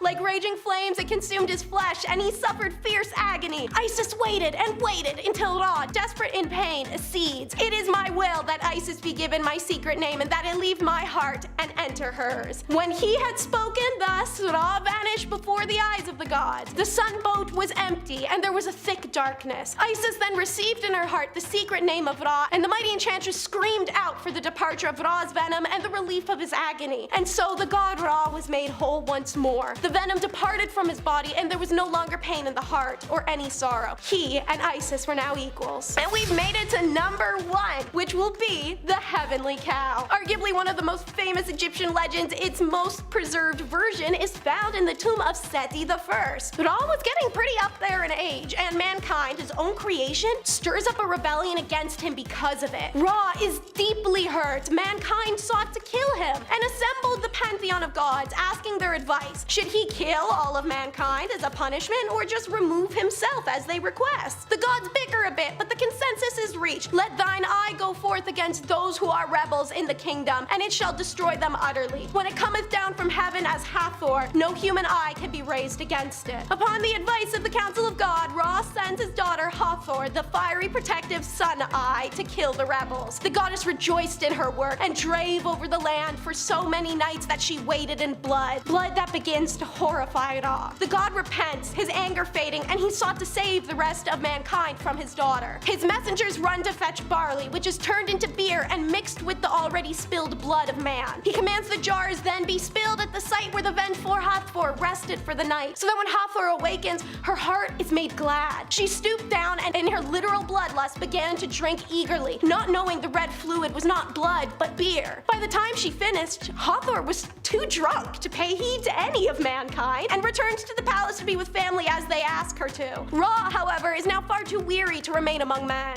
He settles down with that family and shares the news of his earthly departure for the sky and calls upon his father Nu and the goddess of the heavens Nut to aid him. Nut takes the form of the celestial cow and ascended up, carrying Ra to become the son of all earths. Number 10, overshadowed and the beard. Hatshepsut for a long while was content to play the supporting role among Egypt's royals, but when she decided she wasn't anymore, things took a turn. She was the daughter of Thutmose I and wife/sister to her half-brother Thutmose II. I know, don't worry, I'll address it later in the video, stay tuned. When he died in 1479 BC and left their son as heir, she took on the role as regent to Thutmose III, but she basically just acted as the rightful ruler. As the young king came of age finally, she declared herself Pharaoh. The strangest part was that she chose to portray herself in pictures as a man with a male body and a false beard. She said that the god Amun was her father and insisted that he commanded her to take charge of Egypt. Who's gonna argue with a god, right? But no one could quite explain the issue with the beard. Nevertheless, during her reign, it was a time of peace and prosperity for Egypt. Number 9, Sesostris. Sesostris was one of the greatest military commanders in Egyptian history, who was celebrated for the extent of his conquests. He stretched the kingdom further than anyone before him, but he was not without his quirks. According to accounts by Herodotus, Sesostris left pillars on every battlefield. Along with the usual bragging and boasting of how he won, he would carve into them images of genitalia, like people do on the bathroom stalls, you know? If he thought that his enemy fought valiantly, he carved a. If he thought they didn't put much of a fight, he would carve a. Great. Yeah, that just goes to show what he thought about things. The latter was a sign of disrespect for his subdued enemies, while the other was a sign of honor, like, hey man, you stuck it to me. Apparently, some even stood the test of time, lasting over 1500 years and seen firsthand by Herodotus himself. For those of you who don't know, for reference, Herodotus is considered as the father of historians, one of the very first to take up the task. Number 8. Worship dung beetles. So worshipping a baboon that dances and makes holiday ales, yeah, I can see how one would worship such a creature, that makes sense. But pharaohs also worship dung beetles, and their reasoning may surprise you. Dung beetles, also known as scarabs, are the only species in the entire world that follows the Milky Way naturally. Animals are born with natural instincts. Sea turtles race to the sea, these guys follow the cosmos. It's pretty wild. It's one thing to follow the sun naturally because it gives off warmth. Sunflowers will literally turn their head to find the sun, which is super creepy, but it's beautiful. These insects would follow the line of the Milky Way and then roll their poop towards it. They'd be like, hello Milky Way, and they just Hieroglyphs of these beetles are seen all over, like near the sacred lake at the Temple of Karnak, for example, there's a massive scarab monument. And today, if you walk around it 9 times, you get good luck. And don't worry, you don't have to roll any droppings at the same time. Don't get dizzy, that's all, it's the only rule. The scarab is there to represent the god Khepri, which ancient Egyptians believed was the sun. I grew up thinking the sun was a baby, but that's because I watched Teletubbies, so, you know, depends. Number 7, surprise each other. Cleopatra and Julius Caesar were a pretty beneficial couple, to say the least. Cleopatra would use Caesar's armies, which in turn would allow her to rule Egypt, while Caesar was eyeing down Cleopatra's extreme wealth. They were the perfect pair. She was able to financially support Caesar enough for him to return to power back in Rome, but how did such a perfect pair meet in the first place? Did Cleopatra swipe right? No. Well, a then 52-year-old Julius Caesar visited the much younger Cleopatra, so she then sent a surprise gift to his chambers. She got her crew to roll her up in a carpet or bed sheets, it's not really confirmed, something along those lines, and then delivered her to his door completely nude. He unraveled a naked Cleopatra and he's like, okay, hello. That's pretty impressive. Cleopatra was down for fun surprises. While we don't recommend this as an approach ever, it's one worth mentioning on our list. Number 6, Thutmose III. Thutmose III was, surprisingly, the son of Thutmose II, who was the husband of Hatshepsut. You know, number 7, the most successful female pharaoh. So that's the kind of cloth we're working with here. Thutmose was only 2 when his father bit the dust, so while he was technically the next pharaoh, his stepmother took over with him as co-ruler. This guy's contributions to the Egyptians were tremendous though.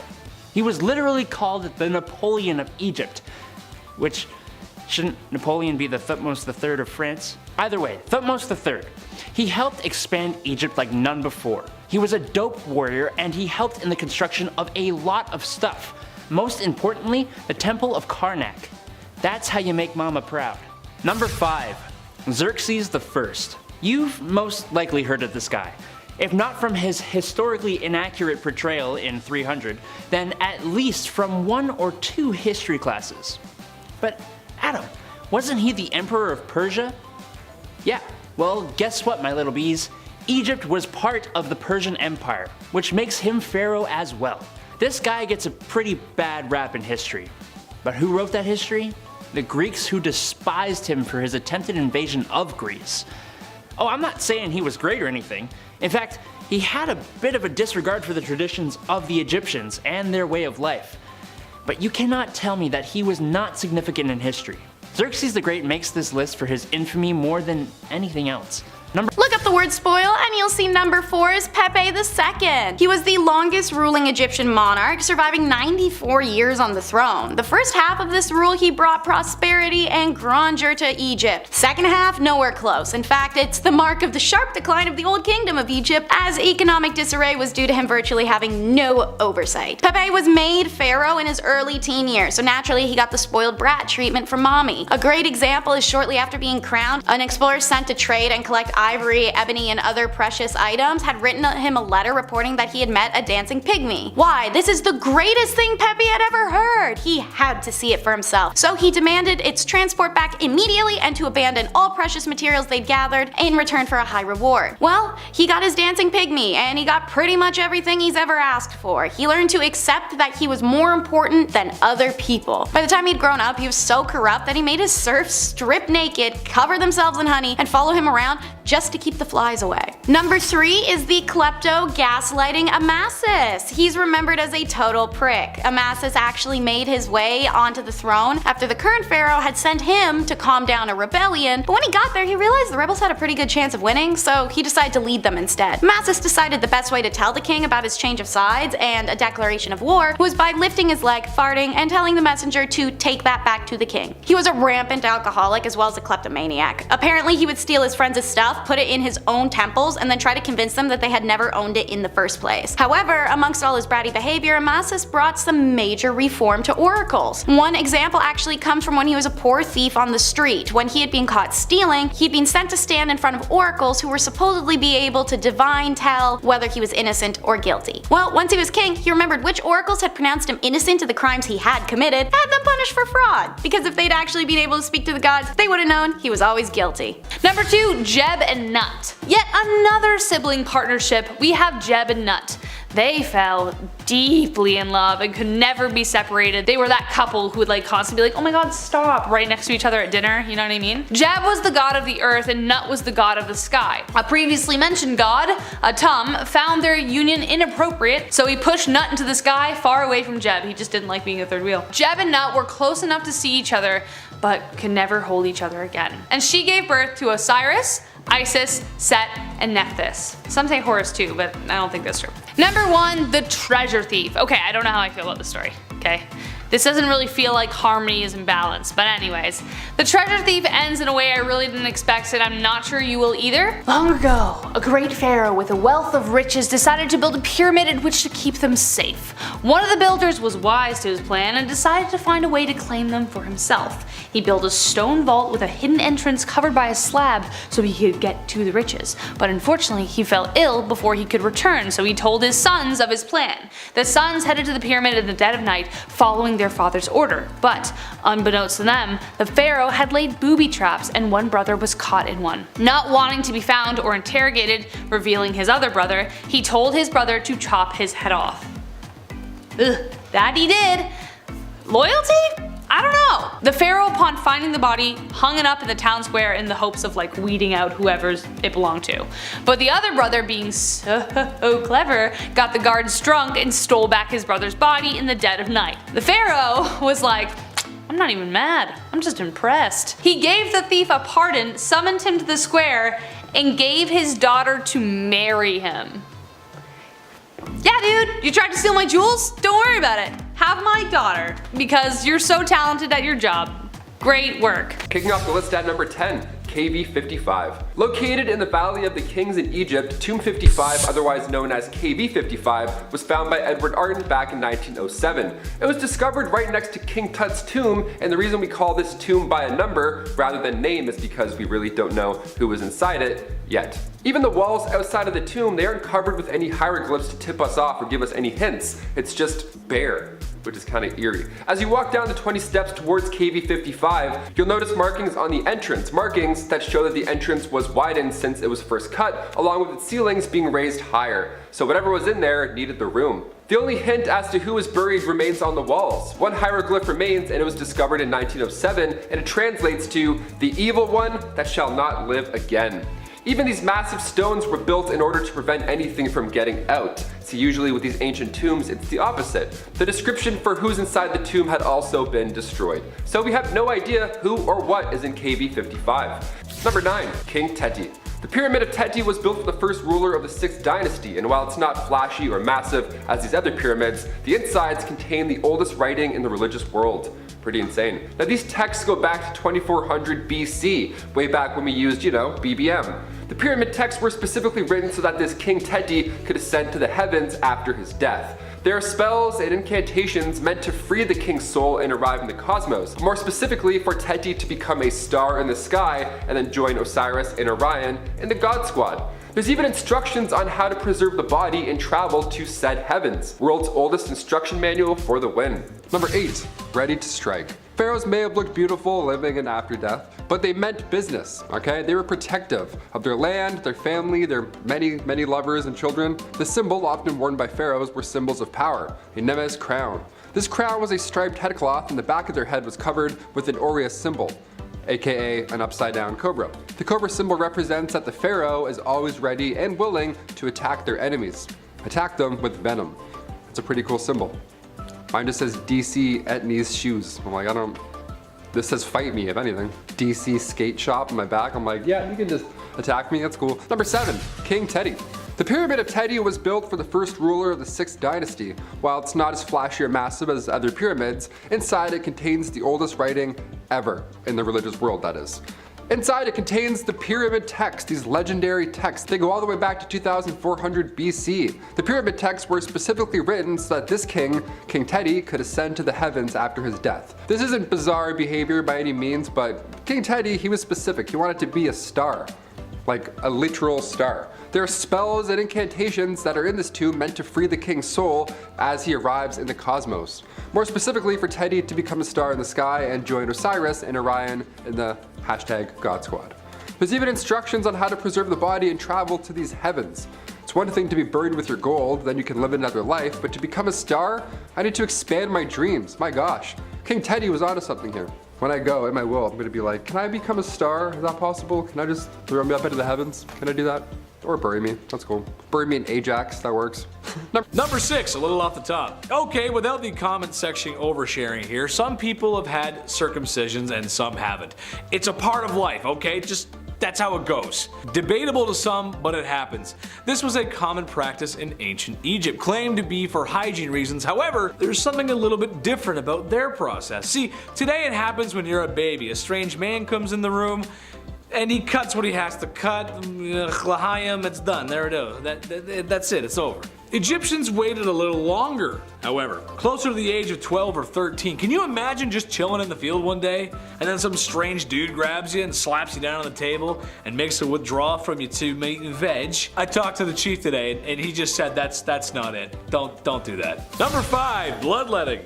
The practice of bloodletting was common all over the world, but it may have gotten its start in ancient Egypt. It's a quite simple procedure, really. Black bile out of whack? Lose some blood. Can't stop coughing and sneezing? Drain some blood. Been possessed by demons and now they curse and haunt you as they run up and down your bloodstream?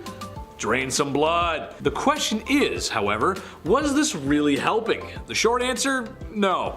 No, it wasn't. Besides feeling lightheaded and going pale, this didn't really achieve much, since the days of old were filled with all kinds of other ailments that would easily end someone's life before the spooky demons running up and down someone's bloodstream ever would. I don't feel good. Oh, we better bleed Grandpa again. I don't know, like what? Number 4, 210 sarcophagi. So we thought it was a pretty big deal when 160 bodies were recently discovered in Egypt. This was back in September 2020. Over 160 coffins were found. Wild, right? Well, those are rookie numbers, turns out. For this one, archaeologists found 210 sarcophagi near Queen Nefertiti's funerary temple in the city of the dead, Saqqara. Yeah, there were over 160, surprise. Maybe next time you check in with us, that number will be even higher. Who knows? Hopefully, / maybe hopefully not. I don't know how I feel about this. This was January 2021. We probably would have seen it on the news, but that was when 768 people were storming the Capitol, so the news was a bit busy, I guess. Thanks. These sealed coffins were untouched for thousands of years. They went from finding 160 to finding 210. That's incredible. According to the ministry, the sarcophagi were completely closed and haven't been opened since they were buried at all. They opened a few though, of course, just to analyze and display them, but that's it. Yeah, leave the rest. I'm not focused on ancient curses or Brendan Fraser having to come out and save the day. Just let dead people lay where they are. Let them rest. The amount of effort gone into hiding and preserving their memory alone, I mean, look how long it's taken for us to even find these things. It's almost like they didn't want to be found. Number 3, the ancient curse.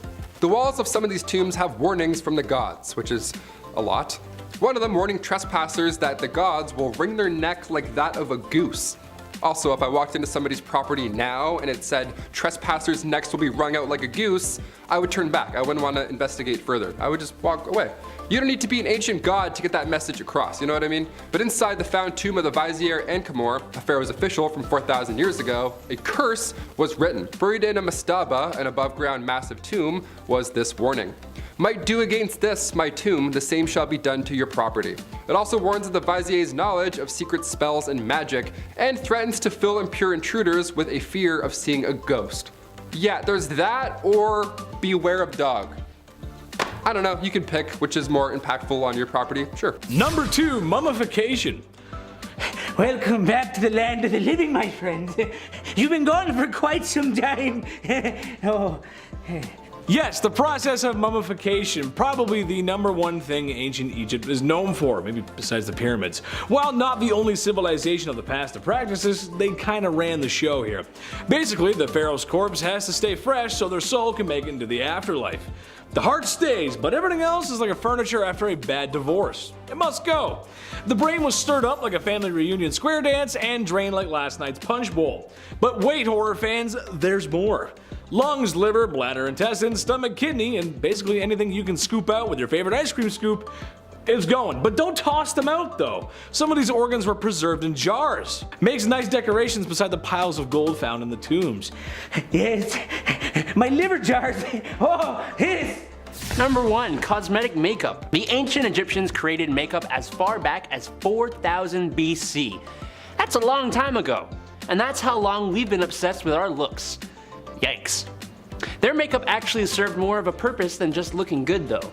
The eye makeup they used specifically was believed to cure eye diseases, which wasn't true, and would protect them from the evil eye, which, I don't know, could have been true. Kind of like the ink, they would use soot, but they would combine it with a lead mineral called galena to create a black substance they called coal. That's K-H-O-L, not C-O-A-L. They had multiple colors actually. They would make green makeup by combining malachite with galena. Now, if you saw our bizarre beauty products and history video, you probably know that lead, even lead minerals like galena, aren't really great for you. But hey, anything in the name of looking good.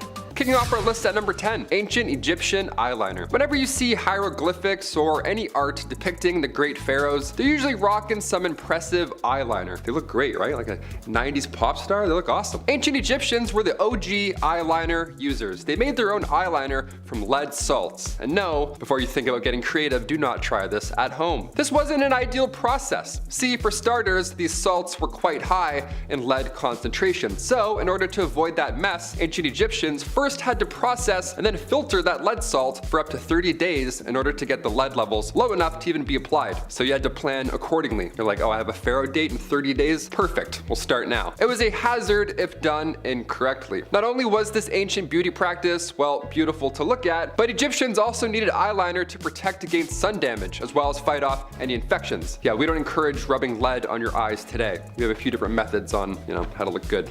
I think. None of them include lead, hopefully, ideally. Number 9, hair gel. Back in my day, in high school, I had to use Dippity-Doo Extra Hold hair gel. Yeah, I showed a scale on the side. I always got the 5 out of 6 hold. That was good. 6 was too much. Nobody ever did the full 6. That's crazy talk. But in ancient Egypt, we didn't have styling spiking glue and blasting free spray by DJ Pauly D. No, we have that today, unfortunately, but back then, a little different. Back then, ancient Egyptians loved styling their hair, but again, before DJ Pauly D was born, what is a pharaoh to do? If the Great Pyramids are any indication, they knew something that we didn't. Ancient Egyptians knew how to keep their hair in one place all day long. And that heat too, how do you do it? My curls? I'm jealous. Their hair styling gel was made with shea butter and coconut oil. But more often than not, they would replace coconut oil with almond oil. So this was a completely natural and strengthening styling gel. Cut to today, we have whatever that is. Psst, ice spray. That's awesome. DJ Pauly, psst.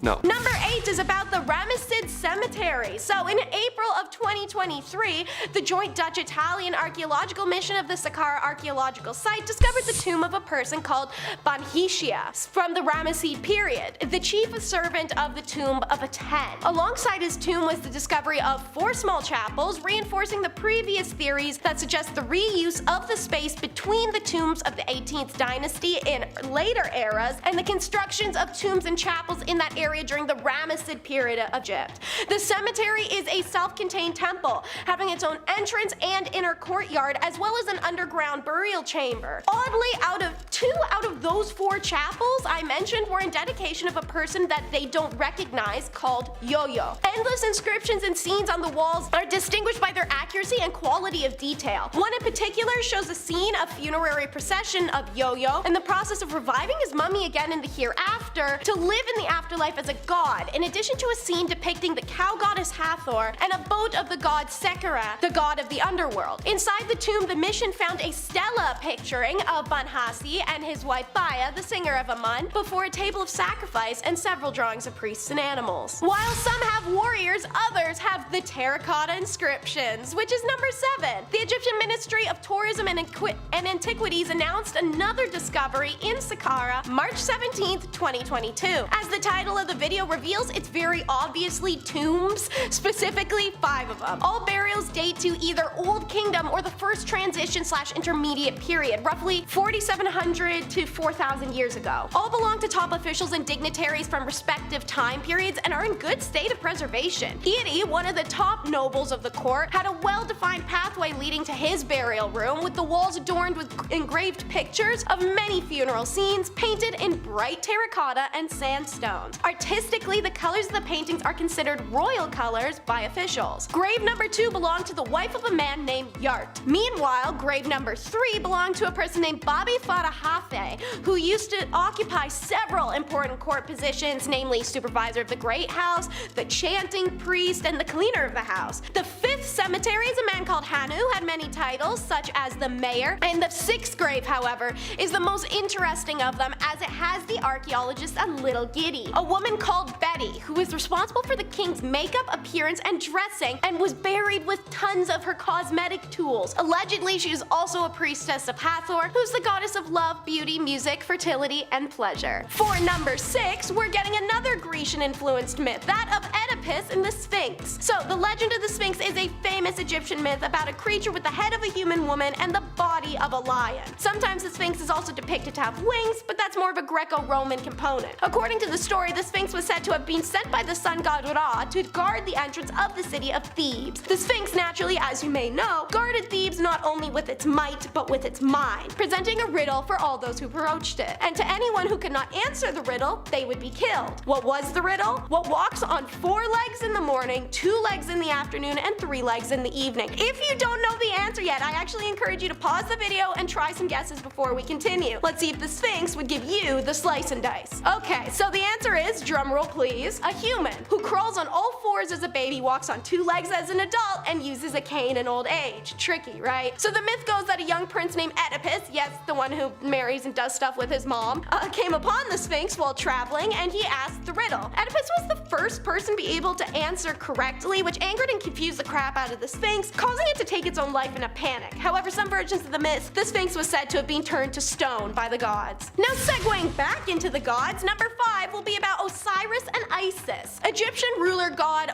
Osiris and his wife Isis is one of the most well-known and revered myths. Osiris was renowned for his intelligence and generosity, 2 things his envious brother Set lacked. Vying to be king, Set lured Osiris to the Nile, where he enticed Osiris into a coffin and tossed it into the river to be swept away. Devoted wife Isis diligently searches for Osiris and discovers the coffin near Balbos, which is in modern-day Lebanon. Isis returned with Osiris's body but concealed it amongst the reeds of the Nile. However, Set had been tracking her and steals the coffin back and chops Osiris's corpse up and throws the pieces everywhere. Isis persisted in her quest for her husband's body. She finds all the pieces, reconstructed Osiris, embalmed his body, got pregnant off of it really quick, and brought his soul back to life with the assistance of her sister Nephthys. Osiris became the deity of the afterlife, ruling over the dead in the underworld. Number 4, assassins. This wasn't necessarily something that he did, but something that happened to him that was pretty messed up. As you can guess from the title, it involved assassins.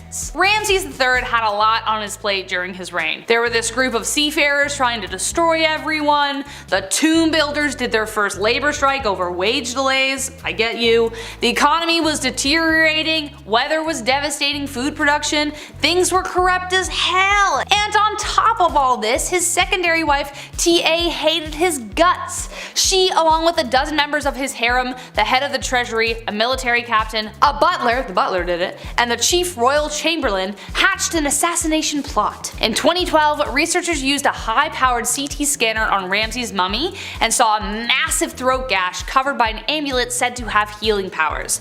The researchers summarized that an assassin cut through Ramses' esophagus and trachea, killing him practically instantly because he probably would have just let out that fast. Some other research suggests that this happened before the other assassination plot unraveled, but either way, not a good way to go. Number 3, till death do us part. Remember that thing I mentioned at the beginning? Well, if you were a servant to a pharaoh in ancient Egypt, you were hoping that your dude lived a long time because once they bite the dust, so did you. Now keep in mind, ancient Egyptians believed strongly in the afterlife, so when you died you didn't just disappear, you literally just traveled to another world. That's the whole idea behind religion anyway. The discovery team organized by NYU, Yale, and the University of Pennsylvania discovered macabre evidence of this tradition. While excavating the mortuary ritual site of Pharaoh Aha, they found 6 graves not far from his tomb. They were skeletons of court officials, servants, artisans who appear to have been sacrificed to serve the pharaoh in the afterlife. Aha's successor, Djir, had more than 200, which are also presumed to be sacrificial burials as well. Number 2. Worshipped cats. I am allergic to cats, but I still love them. I still pet them. I ruin my entire night just to get my face right there next to their cute little furry face. But ancient Egyptians, like I said earlier, really loved cats. They respected them, they worshipped them. Even though at the time dogs were respected for being hunters, cats were still considered magical creatures. So if there's ever a cat versus dog argument going on your end of the screen, cats win. I'm allergic and I'm still saying cats win. That's huge. If you had a cat, it means you had good luck. When cats passed away, they too were mummified back in the day. You would think that alone was plenty of respect, but ancient Egyptians and pharaohs went a step further. After their cat died, they would shave their eyebrows off and then mourn until they grew back. That's like 3.5 months of cat depression. That's wild. Next time your friend tells you that their cat passed away, tell them that if they really love them, they'll shave their eyebrows off and then see what they say. Also, you don't have to make your friends shave their eyebrows. Let's leave this one in the past. That's fine. Just be sad with eyebrows. Be like, Number 1, fight a hippo. Egypt's first pharaoh, Menes, although we know next to nothing about his history, there is something there that has historians scratching their heads to this day. At his early time, the pharaoh was setting out to unite all of Egypt under his rule. The time that he ruled as well is considered a rather peaceful time when comparing it to years later. We know that he was well respected, and we also know that after his 63 years of peaceful ruling, he was stomped to death by a hippo. That's horrible. It's a horrible way to go out. He was an elderly ruler at that time. He was surrounded by guards, and somehow a hippo got all the way to his chambers. A hippo, and then ended the pharaoh's life. Some suggest that the reason there's nothing written about this pharaoh's tragic, horrible demise is because it's possible that the hippo was his pet. This is why you don't try and tame a beast as a pet. Perhaps this was an early similar situation as the Siegfried and Roy tiger attack. Just stick to smaller magical cats. They're much safer. They won't stomp you to death. Oh my god, it's horrible. Guys, those were just 10 of the many mysterious things ancient Egyptian pharaohs did, from worshipping Milky Way dung beetles to showing up naked at somebody's front door. Those times were pretty wild. Number 10. Tutankhamun. This guy is arguably the most famous Egyptian pharaoh. So what is he doing at the top of the list? Well, King Tut wasn't famous for anything he really did in his lifetime. I mean, he was a young pharaoh, but someone on this list was technically pharaoh since he was 2. No, he wasn't famous for anything he really did. Instead, Tutankhamun's tomb, discovered in 1922, was one of the greatest archaeological discoveries ever. It was almost entirely intact, and his sarcophagus was incredible. Tutankhamun only lived to the age of 20, and how he lost the spark of life is actually still a mystery. He may not have done much other than a lot of religious reforms, but he managed to find another way of living forever. Number 9.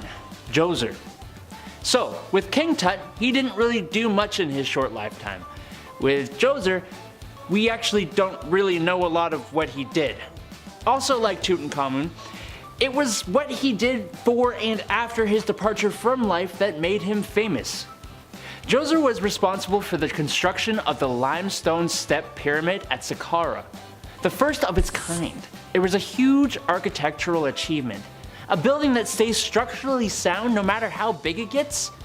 Well, knock me down and call me Susan. The pyramid was actually completed after he lost the will to live by his official Imhotep. Speaking of testament to ego, number 8 is Khufu, the son of Seneferu, which I'm probably butchering, who is the first pharaoh to build pyramids. Khufu was on a one-upping mission since day one. He commissioned the pyramids of Giza, one of the last standing 7 wonders of the ancient world, which by the way we learned not too long ago is lopsided. The pyramid was originally covered in white limestone adorned with gold, and since stripped away by greedy tourists over the last 4,000 plus years. He used his platform to also establish mining and trade from what's now modern day Lebanon. Unfortunately, while he brought greatness to Egypt in ways of infrastructure and economy, socially he inspired a lot of mixed reviews due to his use of forced labor and a dismissive nature. The ancient Greek historian Herodotus was a particular critic, depicting Khufu as a vicious tyrant who used slaves to build his great pyramid. Now, many Egyptologists believe that these claims are merely defamatory, guided by the Greek viewpoint that such structures could only be built through greed and misery. If those rumors are true, then Khufu had high high expectations and forced labor, and no one liked him. If they're not, then he wasn't a bad guy at all. Number 7 is Cambyses, the animal hater. This is the other Persian pharaoh on our countdown, and he too enjoyed picking on the Egyptians he ruled, but in a very indirect way. See, Cambyses enjoyed watching animals suffer. It said in his spare time he put on fights between lion cubs and puppies and made his wife watch as they tore each other apart. In fact, nearly every story coming out of Egypt at the time of his rule told about Cambyses involved him ruining the life of one animal or another. Early on, he went to see Apis, the bull that Egyptians treated as a god. Right in front of the priests dedicated to Apis, he pulled out a dagger and just started stabbing the bull until it died, laughing at them and saying, "This is a god worthy of the Egyptians." What a prick. Number 6, Anubis. Now, I think in Western films that depict ancient Egypt, like The Mummy Returns, the god Anubis is often associated with the underworld. You know, that creepy half-man, half-jackal creature who appears to walk out of your nightmares? Like, he's so creepy. Well, he did used to run the underworld until Osiris took over, but he was actually the god of mummification and the afterlife. So, not wrong, but not the whole story. Anubis was the son of Nephthys and Set. Well, kind of. Nephthys actually never conceived the child with Set. She kind of had the hots for Osiris, so she disguised herself as Isis and made love to him that way, and then Anubis came to life. That may have been one of the reasons Seth attacked Osiris in the first place, as his suspicions rose. But it was actually Anubis who helped Isis piece together Osiris, creating the first mummy. Fun fact, during the Greek rule of Egypt, Anubis and Hermes were seen kind of as the same, the people who ferried the dead to the underworld. Oh, sorry, and a point. Anubis was actually the one who weighed people's hearts, so he used the feather, the thing, you know what to do. He was responsible for doing that. Number 5, Horus and Set. Speaking of Horus, earlier, remember how I said Horus had to take over defending his father? Well, here is where this story begins. When Horus grew up to be a man, he pulled a Hamlet. He was like, "You killed my father, prepare to die." Thus a series of battles ensued, and one of the gods didn't play fair. Set kept cheating at everything and continued to come out as victor. Not surprising since he didn't earn his way on the throne, he killed for it, kind of like a certain Claudius. Eventually Isis stepped out to help her son/nephew overcome her brother. She set a trap for Set, but after some pitiless begging for his own life, she let him go. Horus was pissed, so angry some of the other gods got upset that he was so angry. They agreed to compete in a final boat race, and Horus was like crushing it. He was doing really well, he was about to win, but then of course Set cheated by turning into a hippopotamus and attacked the boat, therefore claiming victory once again. Osiris finally showed up and declared that no man should take the throne through murder. So Horus took the throne. Why Osiris didn't just settle the whole deal from the beginning is confusing in itself, but hey, kinda reminded me of the eagles that showed at the end of Lord of the Rings that could have saved like 3 movies, you know? Kinda like that. Anyways, let's move on. Number 4, Userkaf. Remember earlier when I was talking about those extremely heavy granite coffins? Well, the Sun Temple in Egypt may give us more alien clues as to their purpose. Discovered in 1842, this was the base of a giant monument that apparently used to stand over 150 feet tall. Built by the pharaoh Userkaf, founder of the 5th dynasty of Egypt, the temple translates to stronghold of Ra, Ra being the sun god. This temple at Abu Ghraib was home to one of the world's largest monoliths, and its purpose may blow your mind. This obelisk was built out of granite. Now they made things out of granite back then because it contained quartz. Quartz, due to piezoelectricity, was able to convert the Earth's vibrations into energy. Nikola Tesla did something similar. He figured out standing waves, which was the ability to pass energy through the air. Perhaps these granite monoliths were used to teleport people or goods. That would explain the last point about those Australian glyphs. To be fair, I have zero idea how Bluetooth works either. Alien airdropped in Egypt. I'm here for this theory. Number 3, Khufu. In order to become a god in the afterlife, these kings would build massive temples or pyramids. The Giza pyramids were built over 4,500 years ago, and to this day, they draw in about 15 million visitors a year. Pharaoh Khufu's is the largest pyramid in Giza, and it was the first pyramid that they started to build, obviously taking the longest. Reaching up to 147 meters high, it took 2.3 million rocks to create this landmark, and its alignment with Orion's belt gives it an extraterrestrial vibe, and with Tesla CEO Elon Musk tweeting aliens built the pyramids, obvi, we now have to ask just how did thousands of workers achieve this? The placement of the pyramid is also unique as well. It's aligned perfectly with the cardinal directions, north, south, east, and west. That much accuracy back then with the stars and the earth and the heavens, they must have gotten help from alien friends, or else they had the world's biggest protractor. Number 2, more tattoos. More tattoos for number 2. We love it. You guys saw what I did. Ancient Egyptians worshipped animals. We talked about that, the whole cat stuff and the whole hippo situation in part 1. That was violent. But what about baboons? Did they get any love? Baboons. I say it weird. Baboons. Baboons. They were pretty important pieces to this ancient Egyptian puzzle. Some mummies were found with tattoos of baboons on their bodies. One of the most strange things pharaohs did back in ancient Egyptian days was train baboons to make arrests. Yep, stop resisting. You're going to jail. Me and 7 baboons. Let's carry them into the car. Bam. Imagine stealing food for your family just to like try and get by, and then 4 baboons pop out, start doing parkour, and then arrest you in front of everyone. That'd be so embarrassing and also alarming. They trained baboons to pick fruit, make beer, and even entertain. Yeah, these baboons were the life of the party, apparently. If their dance moves alone would be reason enough to get a tattoo on one of my arms, honestly. Going all crazy, throwing their own at people, I'd be like, yeah, right here, or here, I don't care. And finally, number 1, the afterlife. One of the most fascinating parts about these ancient Egyptian pharaohs is that they would pass away literally covered in gold, head to toe. It's nice to know that this long ago, some of these kings and queens still rest untouched by grave robbers or explorers. The afterlife for these pharaohs was important. And as soon as they take on the throne, work is immediately underway on their tomb. That's a little grim when you think about it. It's like, hey, congratulations, we're gonna start making where you're gonna be buried. It's like, thanks, I think. These monuments took time, but they were built to last, and clearly they have. Pharaoh's eyes were painted black with coal. They did this so that they would look like the god Horus after they passed on. Number 10, mummies. This should come as no surprise to anyone, but yeah, mummies. While not the first and not the last civilization to mummify their friends and family, ceasing to exist, they are probably most known for it. Well, that and maybe the pyramids. The pyramids are pretty cool, I guess. The process of mummifying or preserving the body was thought to be important for the soul during the afterlife. If the vessel or your body was not intact, then your soul could get lost. Therefore, if you want the pharaoh to live forever in the afterlife, then you must pickle and preserve the mighty king. I don't want my soul getting lost. Number 9, 40-year-old's worst nightmare. Despite my best efforts and anti-aging cream, there will come a time when I will be old. Personally, I'm not worried about putting some mileage on. That's life. However, something I am concerned about is the effects of aging. Have you ever just noticed that you ain't as limber as you used to be?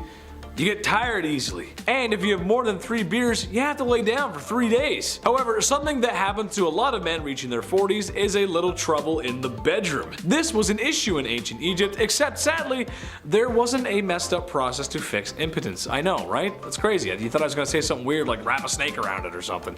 But no. When in modern times, the cute waitress at the golf clubhouse just doesn't get your blood pumping anymore, you can reach for a small blue pill that everybody knows. Egyptians did not possess such luxuries and instead prayed for the Pishadil to work. Dear Desert Jeebus, please make my wiener work again. Thank you. Number 8, Alexandria Black Tomb. What if we found a tomb and then just opened it, you know? What if we found a mysterious black granite tomb in Alexandria, say back in 2018? Do you think it would be wise to just open it because we're curious? Spoiler alert, we opened it and it was exactly what we thought it was going to be. When archaeologists found this massive tomb untouched for over thousands of years, on one hand, yeah, that's a feat in itself, but us humans, we're curious creatures. We just gotta, just a little peek just to see who's in there. I mean, after all, it could be Alexander the Great, right? That's the whole point of all this. Egyptian news outlet El Watan reported that the tomb was lifted only a few centimeters before every official involved at that construction site just fled the scene. They straight up just ran away. It smelled that bad. Mustafa Waziri, Secretary General of the Supreme Council of Antiquities, this guy put his entire head in the tomb just to show us that it's safe. That's great. I mean, you could use your hand, maybe even a foot, I guess, just a little foot dip, but straight to the head dipping? Come on, Mr. Waziri, be smart about this. Number 7, Valley of the Kings. While March 2020 wasn't the best month of all time by any means, Egyptian officials did locate a secret vault hiding in the sands of the Valley of the Kings in Egypt. Just off the west bank of the Nile, the Valley of the Kings, as its name hints towards, is a pretty historical part of Egypt's past. Again, do we want to open this vault? Probably not, but did we? Yes. Bones and goo and history. What do you know? Surprise, surprise. Number 6, the haircut.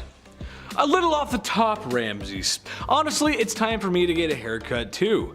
Is there any mommy out there willing to cut a blue-eyed boy's hair? I wish. I could go for some home cooking too. Anyway, I digress. Yes, the Egyptians very well may have invented the haircut, or at least regular grooming practices. Having long hair just wasn't in their culture, and honestly, in the hot sun and sands of Egypt, can you blame them? I don't think so. When I was younger, I used to have my head shaved. I thought it looked good. It kinda did, but the main reason I did it was because it kept me cool. It was functional. It may surprise you that yes, we got hot summers in Canada. So I can understand why the Egyptians did that. That being said, they did manage to keep some of their facial hair because beards are like makeup for men. We just look better with them. We look good. It's a good look. Number 5, the plow. Back in the day when we started to move away from the hunter-gatherer lifestyle to more of a work the land and make a new farm lifestyle, Omari would go out into the field with his hoe and cultivate his land by hand. As you can imagine, this takes a hell of a long time, but we're a problem-solving species. That's why we got to where we are now. Enter the plow and the evolution of agriculture. So basically, you take your 2 favorite oxen and you connect them together, and you connect them to a beam of wood that shoots out behind to the plow handle and to the blade of the plow that would go into the ground and be dragged behind by the ox, breaking up the ground. All the farmer has to do is sow the seed.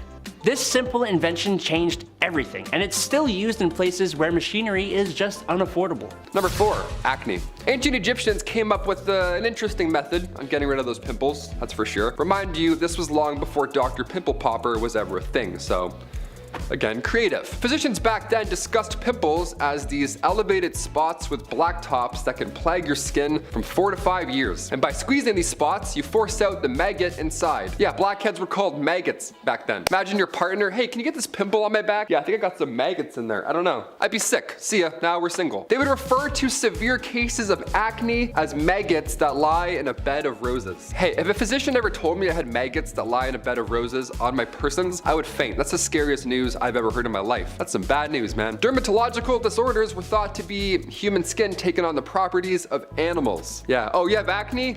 Are you sure you're not turning into a bird? Maybe it's that. Come back next week. Ancient Egyptians would use honey, vinegar, turpentine, and emulsion of bitter almonds, all to get rid of acne, hopefully. Sorry, maggots, not acne, maggots. All to get rid of maggots. I'm gonna go throw up. Number 3, prosthetics. The ancient Egyptians were a culture of firsts, and some of their achievements we still have no idea how they were able to accomplish. Like the pyramids, I couldn't tell you. Could you? Didn't think so. Hit that thumbs up. We're both wrong. We're both learning. It's very likely that some of the first ever prosthetics were used in ancient Egypt. How fascinating. Imagine being the first guy to make a toe, a fake toe. A female mummy who was discovered near Luxor had her death dated somewhere between 950 and 710 BCE. And she was also found with a prosthetic toe made from wood and leather on her person. While this of course is a wonderful cosmetic replacement, and it's no secret that the ancient Egyptians certainly valued aesthetics, it seems as though this prosthetic toe was completely functional and was actually used to help this woman walk. The toe, after it was discovered, had significant signs of wear and tear, which then inspired experts to start a study, look a little further. And they did. So they took participants and tested their gait, both with and without the use of a replicated toe. And in ancient Egypt, the common footwear were sandals, and walking in them would have been next to impossible without a big toe. So it's clear that this prosthetic was very helpful and important to those similar to this Luxor mummy. Not exactly a beauty practice, but I'm sure they also felt a little more confident with that toe. This is also too impressive to exclude. Beauty list. I'm like, yeah, toes are beautiful. Why not? Throw them on. How did we manage to find a queen we didn't know we lost, but we're still out searching for Nefertiti and Cleopatra? Irony of life. Number 2 is unearthed but unknown. What are the chances that on the 100-year anniversary of unearthing King Tut's tomb, archaeologists discovered hundreds of tombs and mummies buried in Giza? This genuinely happened on November 4th of 2022, and even crazier, it's attached to a pyramid of a never before known ancient Egyptian queen. So, to quote Zahi Hawass, most burials known in the Saqqara previously were either from the Old Kingdom or late period. Now we have 22 interconnected shafts ranging 30 to 60 feet, all with New Kingdom burials. AKA, this is an unusual but incredible find. Buried within these shafts, archaeologists found huge limestone sarcophagus alongside 300 beautiful coffins, Hawass said. The coffins have individual faces, each one unique, distinguishing between men and women, and are decorated with scenes from the Book of the Dead. Each coffin also has the name of the deceased and often shows the 4 sons of Horus who protected the organs of the deceased. This shows that mummification reached its peak in the New Kingdom, still quoting Hawass. Some coffins have 2 lids, and most amazing coffins so far had the mask of a woman made completely of solid gold. In addition, they found a pyramid commemorating a previously unknown queen. We have since discovered that her name was Neith, and she had never before been known from historical record. It is amazing to literally rewrite what we know of history, adding a new queen to our records. While much of the life of the real Queen Neith still remains unknown, the discovery of her pyramid is likely to provide significant insight into her role. This tomb's discovery was far grander than that of Tut's, yet war overshadowed its discovery, making it back page news. Well, today it gets its rightful attention as number 1. It's the Silver Pharaoh. To start some context, in ancient Egyptian culture, gold was considered the flesh of the gods, while silver was believed to be their bones. Gold was abundant in ancient Egypt, making silver more valuable as it had to be imported from Western Asia and the Mediterranean. Okay, now story time. So, amidst the chaos of the Second World War in Western Europe, a French archaeologist found the world's most fabulous tomb. At the world's worst time. As said, the discovery is largely overshadowed despite its magnitude, somewhat understandably as European societies preoccupied with escalating conflict. What amped the magnitude of this find was that the pharaoh was entombed in a solid silver coffin, a massive testament to immense wealth and power that we've never seen in another Egyptian tomb since. Bonus points for the silver anthropod coffin being found in a pink granite coffin, which in turn was encased within a plain granite sarcophagus. Unlike Tut's body, however, Montet only ever found a pile of bones, black dust, and funerary items like the gold mummy board and a spectacular gold mask that would have covered the pharaoh's face and given Tut a run for his mummy. Get it? This loss sadly was from groundwater seeping in through to the mummy, and most of the wooden items entombed also deteriorated over time. Nonetheless, Montet was able to recover several non-perishable items such as canopic jars and shabatis, along with precious objects inside the sarcophagus, treasures that rival Tut's in their worth. When considering the wealth of the objects found in Susin's tomb, along with the duration of his reign, it appears that a reassessment of the situation in Egypt during the 3rd intermediate period, or at least during the reign of Sunised, the Silver Pharaoh, is long overdue. Number 10 on our countdown, the wax crocodile, will be presented in a story form. Once upon a time, as all good stories begin, a pharaoh, accompanied by his counselors and servants, paid a visit to the villa of his chief scribe, behind which there was a garden with a stately summer house and a broad artificial lake. One of the servants of the pharaoh was a handsome young man who catches the eye of the scribe's wife. She sends him gifts, and they begin to have secret meetings at the summer house and swim in its lake. The chief butler informs the scribe of his wife's affair, and the scribe in turn asks the butler to bring him a magic box. Inside was a small wax crocodile that he placed in the hands of his butler, saying, "Cast this image into the lake behind the youth when he next bathes himself." The lovers were together in the lake the next day, and the butler stealthily put the wax croc into the water, which immediately gave it life. It became a great crocodile that seized the handsome man suddenly and took him away. 7 days passed, and the scribe tells the pharaoh of the wonder that had been done and made a request his majesty should accompany him to the villa lake. The pharaoh did so, and when they both stood beside the lake in the garden, the scribe spoke magic words bidding the crocodile to appear, and as he commanded, so did it do. The great reptile came out of the water carrying the handsome man in its jaws. The pharaoh was filled with wonder, and the scribe related on to him what had happened while the handsome man stood waiting. Could have taken his chance to run, but I guess not. The pharaoh bids on to the crocodile once again to take the handsome man into the depths, and neither are ever seen again. Then the pharaoh gave the command that the wife of the scribe should be seized, and on the north side of the house she was bound to a stake and burned alive. Now, if you want to hear more wild stories like this, I recommend you subscribe to The Hive. For number 9, let's talk about the lore of the Catwoman god. Cats were very important to the ancient Egyptians and were even considered to be demi-deities. Not only did they protect the crops and slow the spread of disease by killing rodents, but they were also thought to be the physical form of the goddess Bastet, the Egyptian goddess of domesticity, childbirth, the home, women's secrets, women's physical pleasure, fertility, and of course, cats. It's for this reason she's depicted as a slender and lanky woman with a cat's head. Bastet was the daughter of Ra, the sister of Sekhmet, the wife of Ptah, and the mother of Mihos. It's believed that every day she would ride through the sky with her father, the sun god, and watch over and protect him. At night, she would turn into a cat and continue her duty of protecting Ra, but from his greatest enemy, the serpent Apep. Number 8. Ceremonial seating. The whole idea behind the pharaohs was that they were direct descendants from the gods themselves. Therefore, they too had deific powers and had the capability of restoring life to the land. The Nile River had significant importance to the people of Egypt. It provided fertile soil and water irrigation. It was pretty awesome. In order to ensure its abundance would continue, pharaohs would organize a festival where they would ceremoniously fill it with their seed.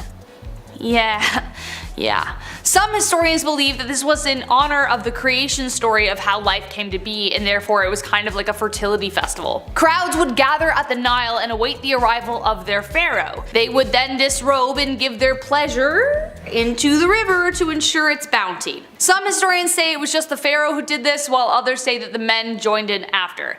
Evidence still remains pretty slim as to whether this really did happen, so take this one with a grain of salt, but that's not to say that there isn't any evidence at all that it did happen. So there. Number 7. Deliver me naked. Cleopatra is known as one of the most beautiful women in history, but this could be due to how she used her feminine wiles to get what she wanted. Her beauty and cunning became renowned as a result. While other queens, like the one I mentioned before, concealed their beauty, Cleopatra was all about showing it off, cause girl, if you got it, flaunt it. In order to help secure the political ally and power connected to Caesar, Cleopatra knew how to make an entrance and knew how to win over a guy. It's pretty easy. He was around 52 when they met, and the Egyptian queen was just like 20 and in her prime, so she looked great. She smuggled herself into Alexandria, where Caesar was staying, had her servant tie her up in a bed sack, naked, and carried indoors to Caesar, and she was like, "Have at her, buddy." In other words, she wrapped her naked body in a carpet, made Caesar's jaw drop to the floor, and secured one of the most beneficial unions on the spot. Honestly, not really messed up. Kind of badass. Honestly, just do your thing. Work it, girl. I dream of having that confidence with my clothes on. You know what I mean? Go, girl. You got this. You get that empire. Number 6. Gender reveal parties. We've all seen those videos. A guy goes to hit a baseball, he misses it, the baseball breaks and there's pink dust all around his feet and he starts crying. It's wonderful. Gender reveal parties were quite popular, you know, until they started lighting wildfires. But back in the day, Egyptians had a pretty interesting method for predicting the gender of a newborn. Instead of peeing on a pregnancy test, you would have to use wheat and barley seeds instead. Depending on how those barley crops grew, they could accurately predict the sex of the child. They were right 85% of the time, which is quite impressive back in the day. We went from watering crops to burning them. Hashtag it's a boy. Number 5. Space knife. Only a few years after King Tut's tomb was discovered in the Valley of the Kings, archaeologist Howard Carter found 2 daggers that were buried with the king. Now, like I mentioned earlier, it's not uncommon to be buried with your treasure or belongings. It's why ancient Egyptians would build these tombs in a certain way, so grave robbers can't just sneak in after you pass away and then take all of your goodies. So 2 daggers were found with King Tut, one made of iron and the other with gold. Now, with iron being more rare than gold during the Bronze Age, this was quite a big deal. With recent advancements in technology, we're able to use a technique called portable X-ray fluorescent spectrometry, and according to the journal Meteorites and Planetary Science, the blade is actually made of iron, nickel, and cobalt, suggesting that its material is that of extraterrestrial origin. A blade fell from the sky and now a king has it. That's pretty insane. Also, aliens? Just saying. Number 4. Akhenaten. So this is gonna be the second not so beloved pharaoh on this list. But disdain for Akhenaten didn't come from war, or the fact that his massive army was defeated by a group of a couple hundred Greeks.